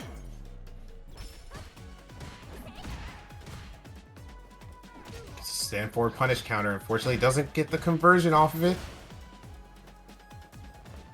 Been a lot of just pokes from Doma, not really doing too much excessive play. Yeah, there we go. It's just movement, man. That was all the way from neutral. That was from crouching medium kick range. Gonna get the throw. Okay, Azan gets the cross up.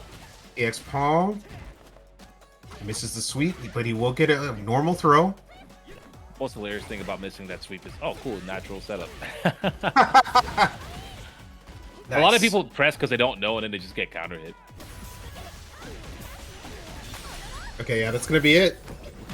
Doma going up 2-0. Convincingly as well, man. This Elena is looking so strong. I mean, we started this tournament with you saying, wow, I didn't know Doma had an Elena. And now it's looking like his Elena might be his main. Yeah.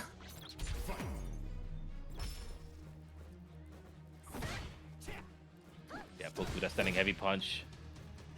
Very good poke as well. Beautiful whiff punish low forward from Azan.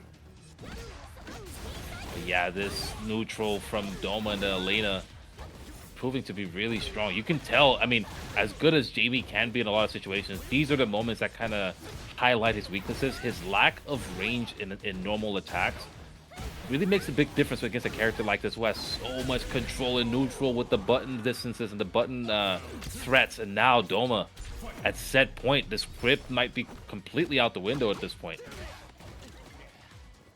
Yeah, I don't think I've ever seen such a commanding lead over Azan like this. Drops the combo. Gets the second drink. Keeps the pressure up. That's a punish. That's stand light kick.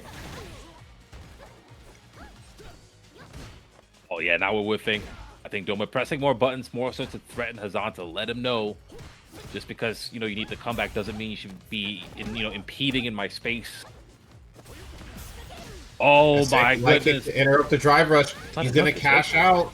I don't think it is. It might be. I don't think it is. It's not CA.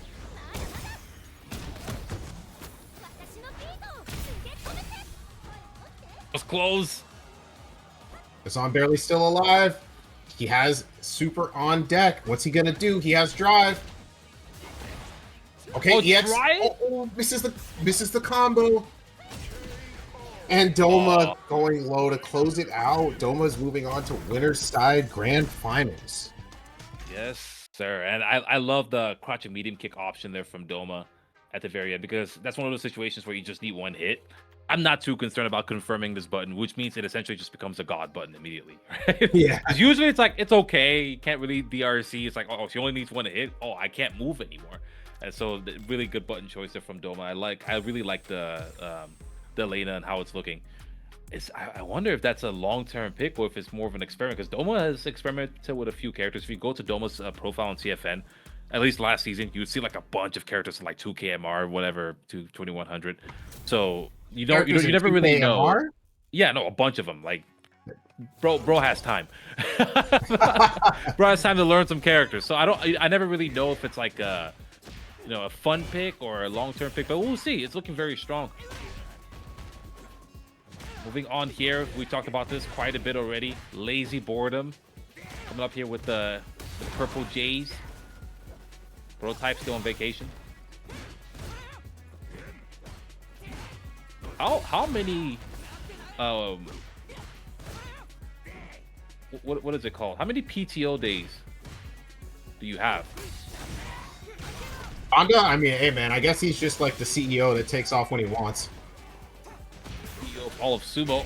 Okay, with punish on the crouching medium punch. Lazyboredom has been known, at least from what I've seen here, to use the crouching medium punch as a round closer, and Prototype scopes that out, gets the whiff punish, and now takes the lead. Good counter hit conversion. But yeah, we're committing. Armor through. Misses the regular throw. Just jumps back twice. I like that. Hey, John, look, I'm not gonna lie. I'm trying to get away from her too. That's not wifey, bro. She's just trying to put a ring on it, bro. Nah, she can stay over there. I'm good. Oh, trade combo. You're dead. Absolutely no super needed. I know. Any other character, you'd need at least a level 1, but not Muscle Mommy over here. 1 round apiece.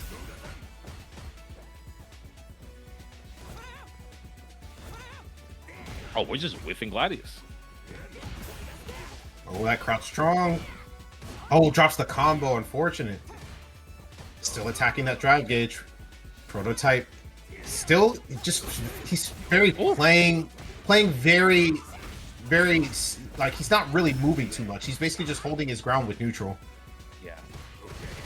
That was really unfortunate for Prototype there. He had to throw, and Lazyboredom is able to take the lead here, but Prototype's going to take it right back. This doesn't really change much. Lazyboredom still has the level 3, and he hit now see it, which is way worse for you. You got to be really careful. I mean, we're talking about a heavy into a Gladius into the super, and you might be dead.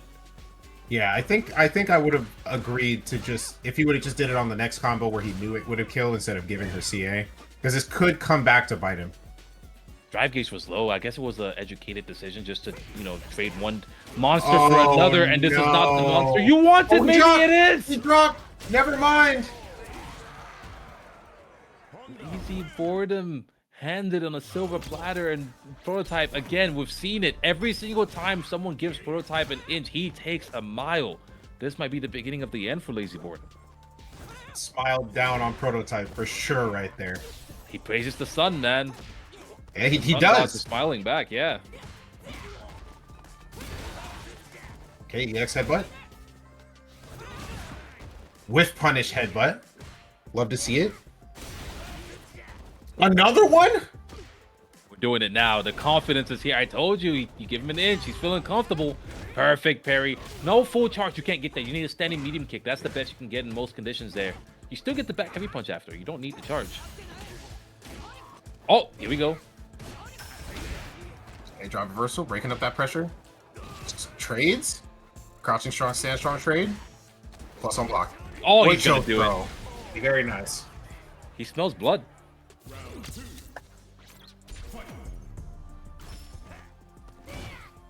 Yeah, Prototype. Potentially gonna get revenge on the person who put him in loser's bracket. With a trade combo again, man. He's so good. So good at reacting to that. Jabbing her up to the headbutt. Nice. Stamp Fear stands high air. Oh! The Gladius saves him from the wall splat.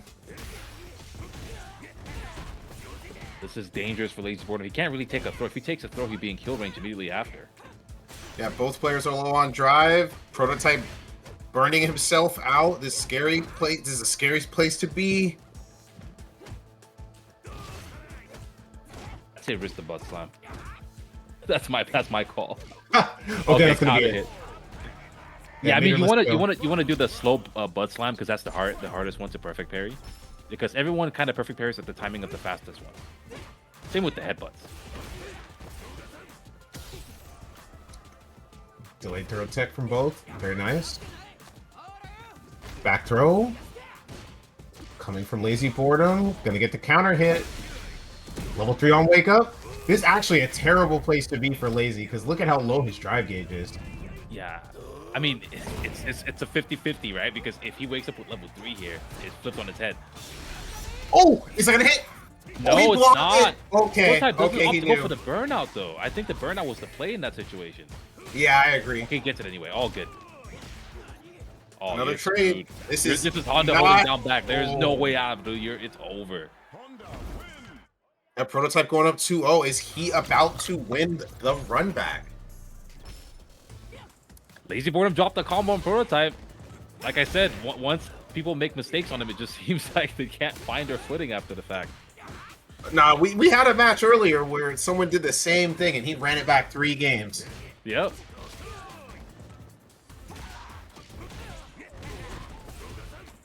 These counter hit conversions doing all the work for him right now.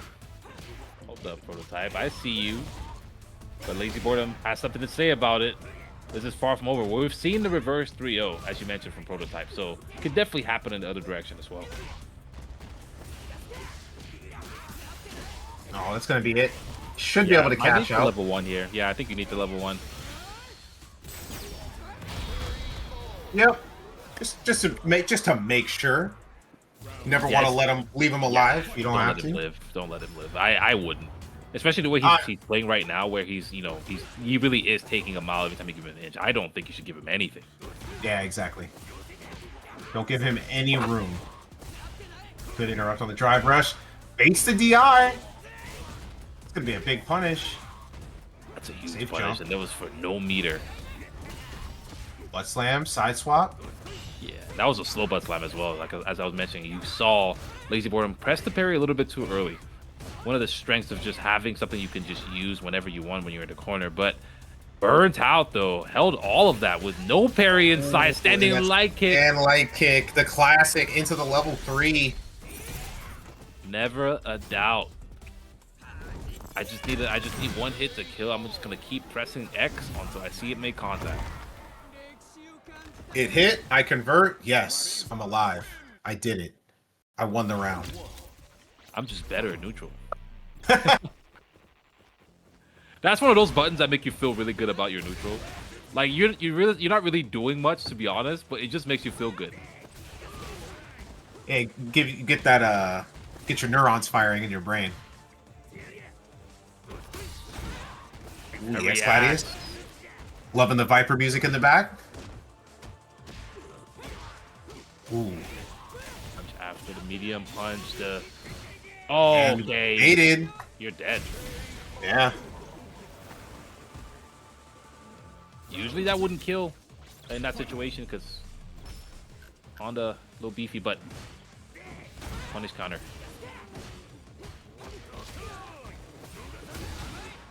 Armor through. Gets the command throw. Oof. Lazyboredom loves that charge sweep, man. It's like, you keep walking on me, I'll show you, because that's fair, man. 2-2 already. We talked about it. Yeah, and we're coming up. tied up.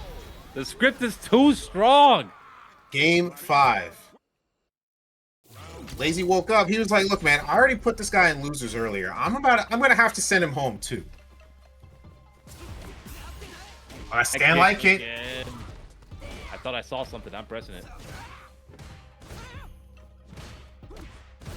I like buttons like that. If I even think I saw something, all punish guard, that's gonna be a full call. Ooh, yeah, big follow up. Has the corner. Yep.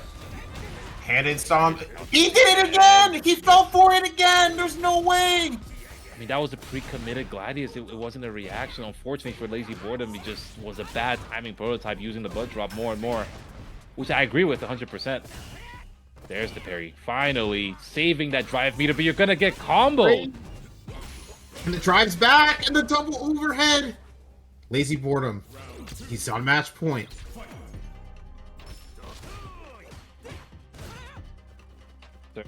Variation from Lazyboredom. The drive gauge made all of it right back, plus frames.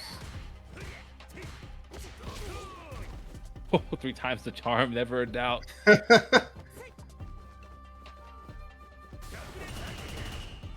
Two. Okay, Offensive, offensive drive reversal. Burned out, but he has a good amount of space behind him. The difference maker here has been Prototype going into burnout. I think he hasn't really been doing a good enough job of. Okay, never mind. That's gonna be level 3, but I think he's not been doing a good enough job at like saving his drive meter. And Lazyboredom has been really abusing that fact and putting him on the back foot way too often. Yeah. I agree. Oh my god, into the running boy choke throw. Yes, sir. We saw that earlier in the bracket, right? And that's one of his go-tos for sure. Ooh, headbutt to interrupt the drive rush. Script is too strong. There we go. Headbutt. Gotta be careful. Ooh, whip punish. No conversion afterwards. Gets the throw. EX headbutt again. Butt slam. Drive rush. Yes. He burned himself out. This is a scary spot to be in, especially when your tournament life is on the line. You can't really risk. Okay. The jab interrupt into the headbutt. Prototype needs one more confirm. Drive is back online. Oh, and that's it. Oh, I did it. You can't panic. You can't panic. You missed it. That's okay. Some block. Shimmy. Into the Ocho throw. That's going to take it. Wow, what a set. Both of these players wanted that. GG's, man. That was a heck of a set. Down to the wire, man.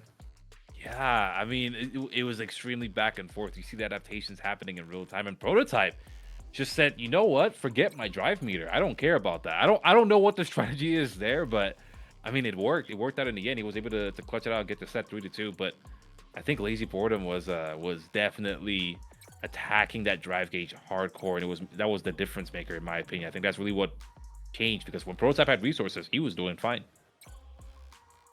Yep. And now we are moving on to losers finals. So it's going to be finals. It's going to be Prototype versus Azan, and then the winner of this is going to move to grand finals to fight Doma with that crispy Elena. This is for the money. Yeah. $53. $53. So yeah, top 2. Yeah, and for anyone in the chat, if you weren't here at any point, if you're just recently showing up, !Matcherino if you are interested in helping support the tournament, support these players who are, you know, fighting their hearts out to give us this excellent entertainment tonight. You can donate in there. Anything helps. Again, I always have to stress it because people sometimes think, you know, I only have if you only have 2 cents, it still helps. You guys, the drops make the ocean at the end of the day. So if you guys are interested in helping us, shout outs to whoever claimed that code. Do we still have codes? Yes, we do. We still have 6 codes left. I'm a bum. If you haven't claimed your code, like Dr. African, make sure you claim that All code. right. We got 6 left. Should be 5 left after he claims his. So we got 5 left. If there's 5 of you in the chat that have not claimed a code, make sure to do that. Let me log in. Let me show you guys how fast this is. So I just click login. I click Twitter because it's easy. I'm going to authorize it. There we go. Authorize. And I'm in here. I click claim code. Done.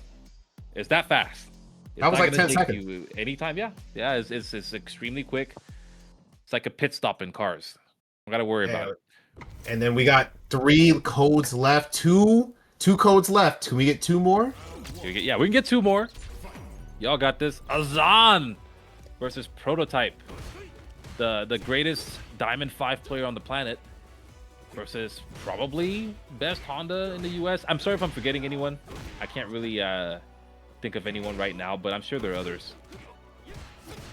Oh, I am crazy. Hamad exists. What am I talking about? Hamad.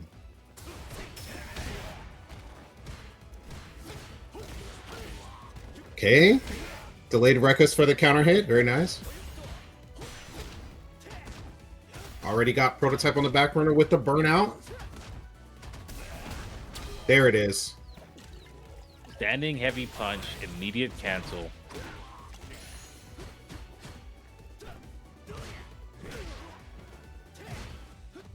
Yeah. Right now, fighting his way out of the corner. The interesting thing about Prototype, and I don't know if you've noticed this, he's kind of a slow starter, isn't he? He starts off kind of like, you know, figuring stuff out, and then like he picks up steam somewhere in the middle of the set.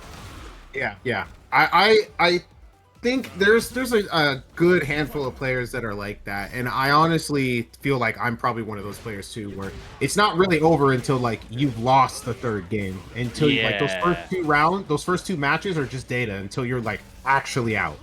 Yeah, I'm not even sure. For me, it's I don't even know if it's data. I was just notorious for losing the first round in Street Fighter V. Like, literally to anyone. I was just data had nothing to do with it, dude. I don't know. I couldn't explain it to you. Oh, baiting the DP. Shouts to Jamaica. Nice. See you in the chat. Bring that DeeJay around the tournament at some point, man. Oh, there we go. Prototype finding some steam. Picking up some steam, I should say.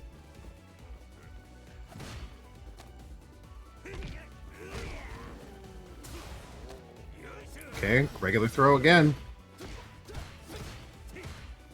A combo off the counter hit jab, unfortunate.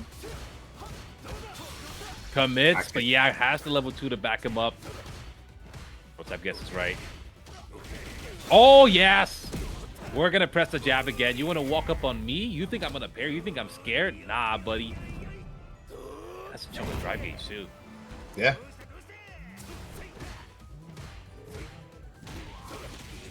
Okay, staying around house, confirmed into the Rekkas. Keeping the pressure up with drive rush forward heavy kick. Oh, I like that. That's huge. Look at the drive meter replenished from that. Again, full start. This should be it.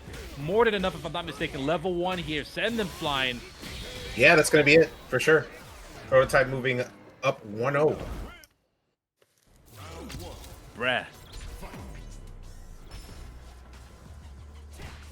That's the strange thing with Jamie, man. I swear, at the start of a new round or a new game, when a Jamie player had so many drinks, it really is hard to disassociate this game now from the game before when he had dive kick. Because a lot of players just let Jamie jump at round start. Like, really good players. It's the Oicho throw. Ooh, counter hit clap. Very nice.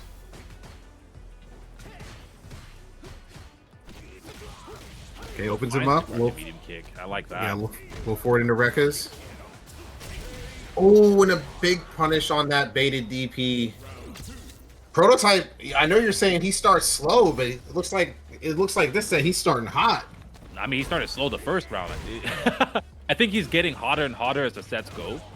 But yeah, he is tending to be like a slow starter, and then once he finds his footing, whether it happens after one round or one game, you know, he goes. Against the previous set, he lost the first round, if I'm not mistaken, or at least he was losing it. And then the moment he found his footing, it was just 2 games straight. So it might just be a player thing. But he's looking really good right now. He's beating the person who put him in losers.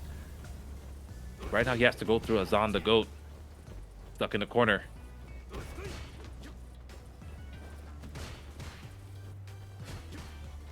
Yeah, the turret combo. I love the slow headbutt from Prototype as well. Headbutt. Again, really hard to perfect parry. Azan not even trying at all, though. Okay, level 2 on deck. Attacking that drive gauge. Yes. I love this where I was just going to say Prototype buffering the living crap out of that medium punch. And you know the level 3 is sitting right behind it. Prototype up 2-0.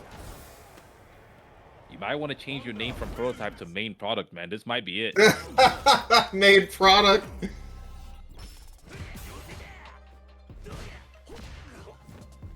Trade with low forward. Punish counter on the stand light kick. No conversion from Azan.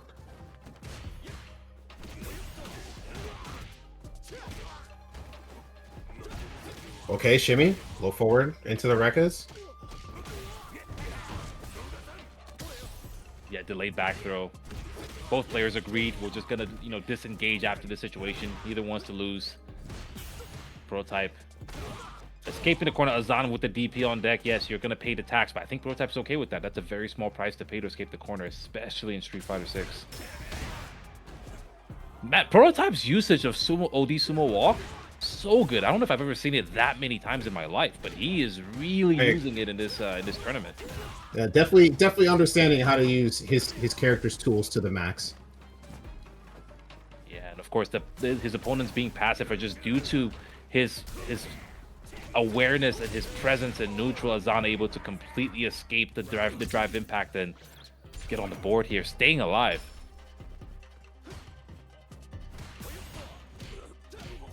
Okay, stand strong in the crouch strong. First drink on deck.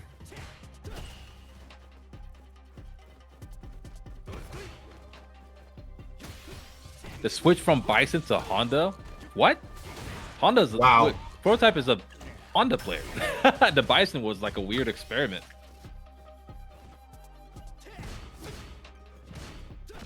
Until Alex comes out, I should say.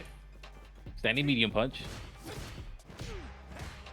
Stand strong, put in work.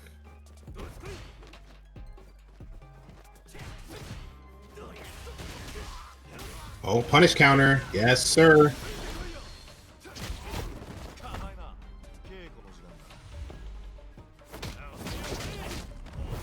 Azan getting on the board officially here. Reading the chat so interesting. So apparently, someone thinks Prototype is a Bison player, another thinks it's actually like originally a modern player. Those were phases, y'all. Those were phases. He's back home.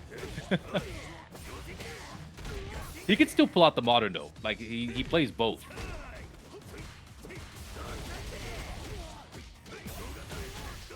Okay. Go, yeah, we're chipping the drive gauge, using the light hands once again.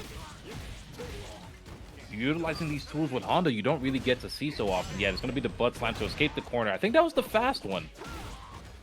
The heavy one. Okay. Is he going to get the level 1? Yes, he is. Azan, are you going to sneak this in? Nah, I don't think you're going to have time to. Brother! Nice interrupt. That's going to take it. How are you finding these timings? I don't know what it is, man, but Prototype he's on fire right now. Those jab interrupts have been doing wonders for him today. Yeah, I'm telling you, he's getting closer and closer to the final product. And I love the fact that he used the level 1 there, even though like a heavy headbutt had a pretty good chance of killing.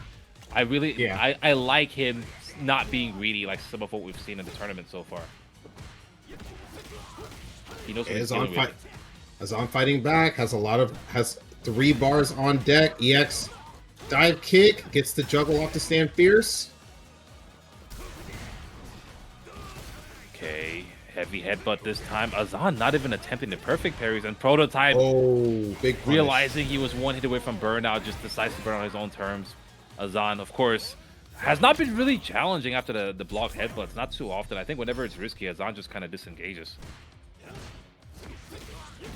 Yeah, those headbutts, it's a tricky situation because he's been counter poking after blocking some of them and then getting advantage off of it. So he's just being careful, doesn't want to give Prototype, you know, more hits than he has to. EX dive kick into the level 3. We're going to see a corner follow-up here. Come on, man. Like, JB's dive kick is so much better than it gets credit for because it wins in situations where no dive kick in the game would even consider winning. That's such a good offensive dive kick. Your opponent can't escape the corner by jumping. And now Prototype staring down the barrel and losing this game. Oh, jabbing the level 3. Jabbing the hands of the level 3. He went back to Street Fighter 2, yeah. Yeah, he did.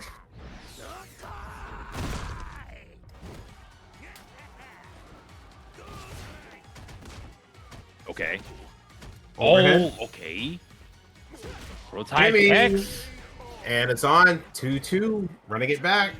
Yes, sir. Azan not giving up without a fight. Prototype in pretty much identical situation as the previous set against Lazyboredom here. Got the first 2 games. Went down 2 after the fact, and now has the opportunity to close it out. The script is too strong. The script is too strong. We can't fight it. The script is crazy, man. Prototype was looking like he was going to make a smooth 3-0, and now here we are at game 5. It's so interesting. Azan not even parrying the headbutts. Like at all. Yeah, big Stand Fierce with punish. Praise the sun. Install online. Install online? Is that what you just said? Yes. Install online. Oh, here we go. Oh, yeah, that's big. It's going to close it out. That point, man. If the script is as strong as I think it is, if Goku is really going to come down here just to fight the script, this is going to be final round after this. Oh, no. Such an early DP. Prototype taking him all the way to the corner. Going to hit him with the level 2. It's a risky level 2, man. You might need those resources later. I don't know if I agree with that decision, but we'll see if it pays off. Okay, I agree with it now. Oh, yeah, that's chill throw. Want some beef? Woo! Prototype, What man. Man. Dude, he's made one heck of a run today, and it's only gonna keep going. He might be able to just win the whole thing. We can see as he goes up against Doma next, after we run this Twitch ad, of course. Let's go. That's right. We are having a Twitch ad. So anyone who is currently hearing us, shout out to you for supporting. You're probably a subscriber, I'm pretty sure. I don't think anyone else but subs stay, right? Or I guess yeah, it's just subs. Guess Twitch, whatever it's called, Twitch Prime, Twitch Pro, Twitch Max, whatever word they chose, enhanced. Sub to Neo Judai to skip the ads. I'll be right back.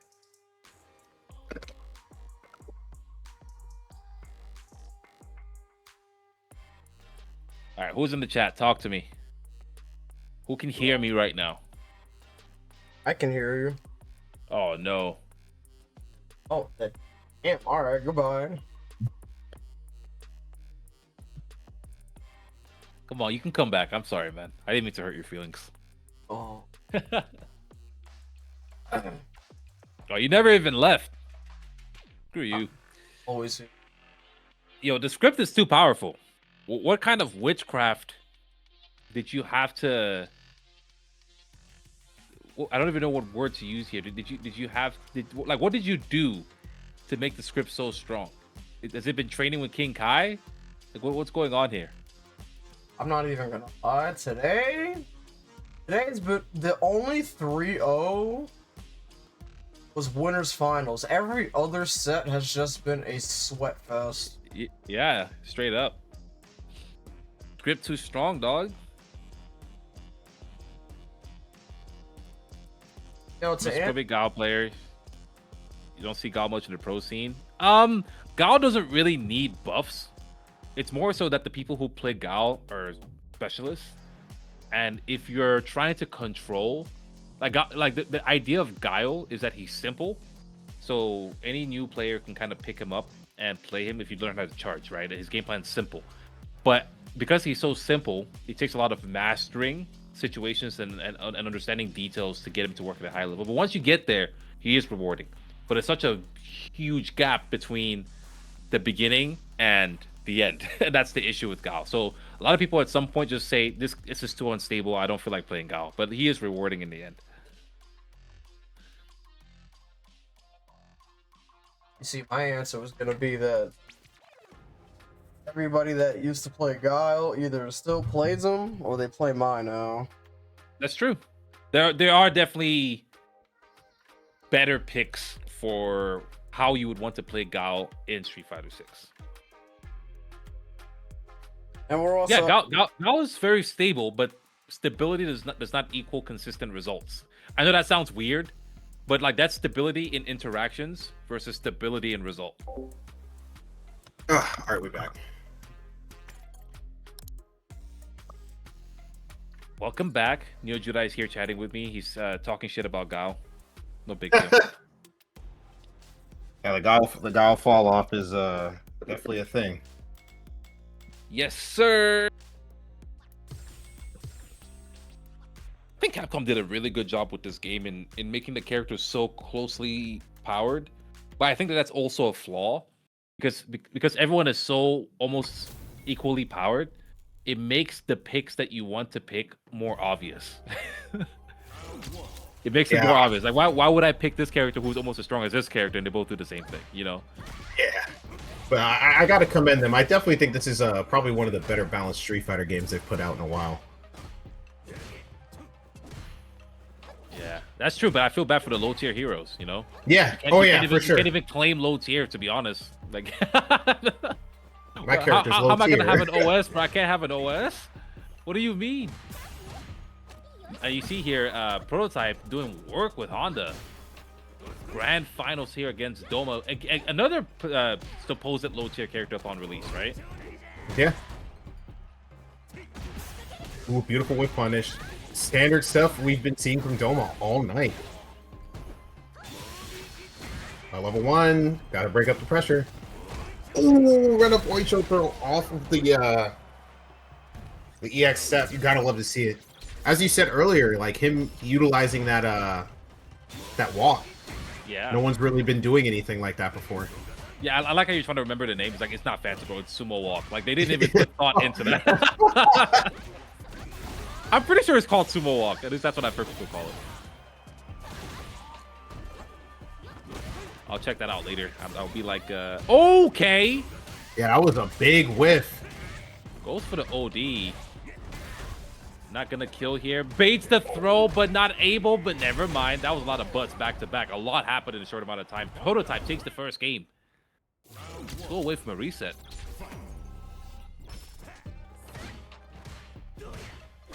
Is Prototype going to be able to reset the bracket, or is Doma going to close it out early? We'll see. Steady medium kick, target combo after the fact. We're gonna get here. Rhino Horn into the DP. Then a light punch, walk away. Prototype holding all of that just to press the crouching heavy punch. Still in the corner though. Yeah, sumo walk. Yeah, perfect parry. A little bit of damage. Drive rush for the throw. Okay, a throw from Doma. Doma, Perfect yeah, parry on the DI. Yeah, in that's a definitely really gonna good be position. Doesn't have to do anything.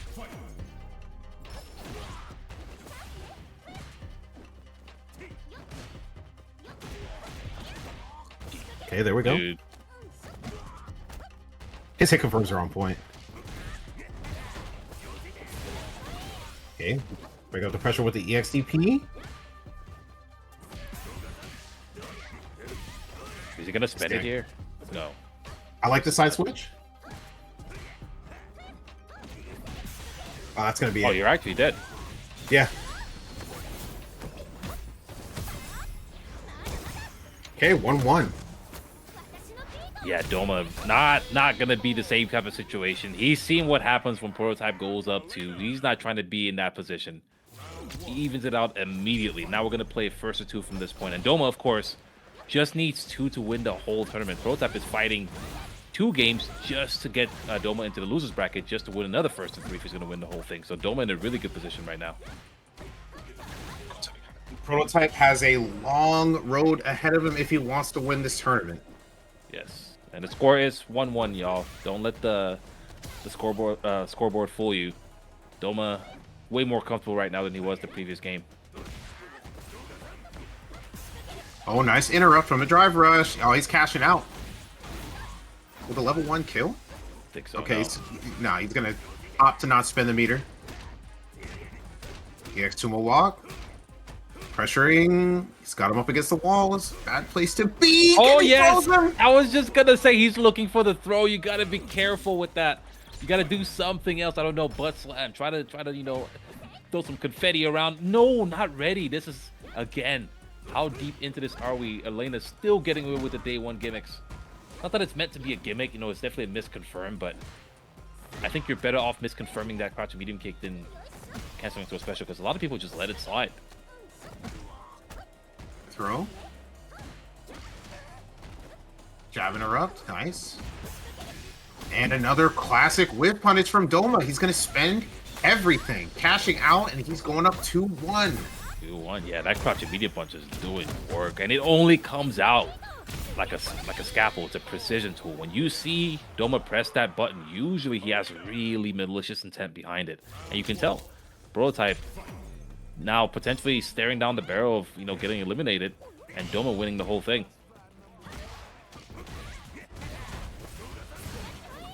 Oh no, baits the DP. It's a big amount of damage. Gonna take him basically to the corner.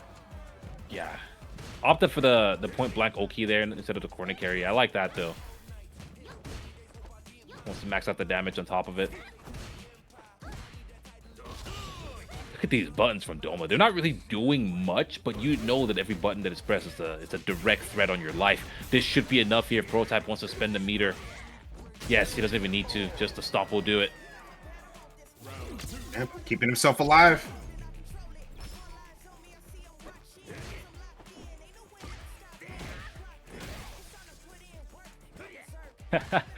I like that. Like, roundhouse. stop walking. you could hear what he's saying, right? Like, it's like, okay, clearly I don't like that you're doing that, because that button doesn't come out unless a Honda player has a reason. And Doma, yeah, giving plenty of reasons. The control and neutral has been so strong. It's also the corner control has been really strong from Doma. Immediately walks forward on Wake Up. My goodness. Into the confirm too. Blocks it this time. Not today. That level 1's only gonna hit me once. That level 1 not hitting is so bad for Prototype, because now he doesn't have as many options as Doma, walking around with that level 3, that loaded gun at set point. Yeah, Doma's looking primed to take this tournament. The amount of resources on deck, he only needs a couple good confirms to close this out. Opens him up low. That Stand Strong's gonna hit even from that far. All the way to the corner. Good throw tech from Doma. Gets the counter hit. No combo.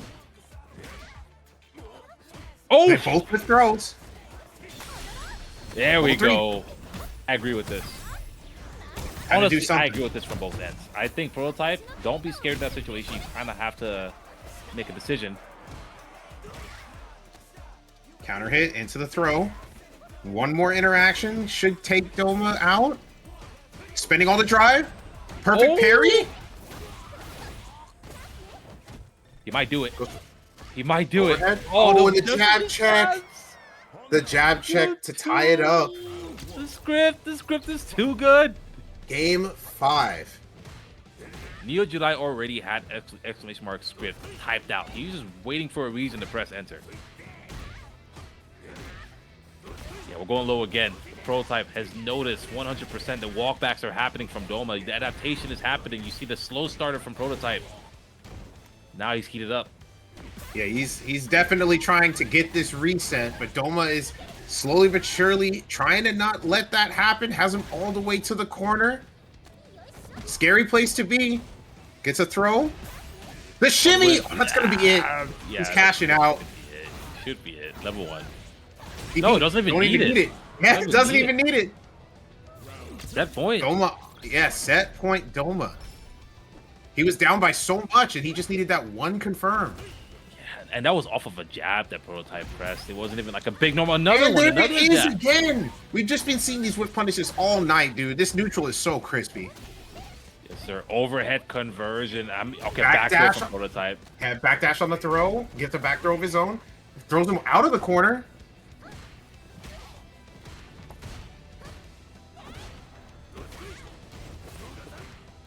This is far from over, though. I mean, both players one hit away from killing if it's a clean enough hit.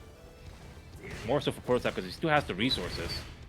No anti-air from Doma. Barely still has his drive, and that's that strong. That should be enough to take the round. Yeah. It's going to go down to the final round, but Doma is going to be going into the final round with full resources. Meanwhile, Prototype just spent all of his meter. So he's going to have to get a couple more hits than Doma would have to get. Watch up right now. Starting nice off interrupt on the sumo walk. Yeah, Doma's mashing now. I've seen enough of that. Okay. Roll gimmicks. Got to throw it out there every once in a while. Absolutely no flinch from both players, though. Okay, walk up. You're not doing that twice. Doma with a commanding lead. Trade. Stand like king. That should be it. That's it. Level 3. Yep, and that's going to be it. Your Motivation Academy 115 winner is Oni DomaXD with the Elena pick. Wow. Well done from both players. Well done from everyone.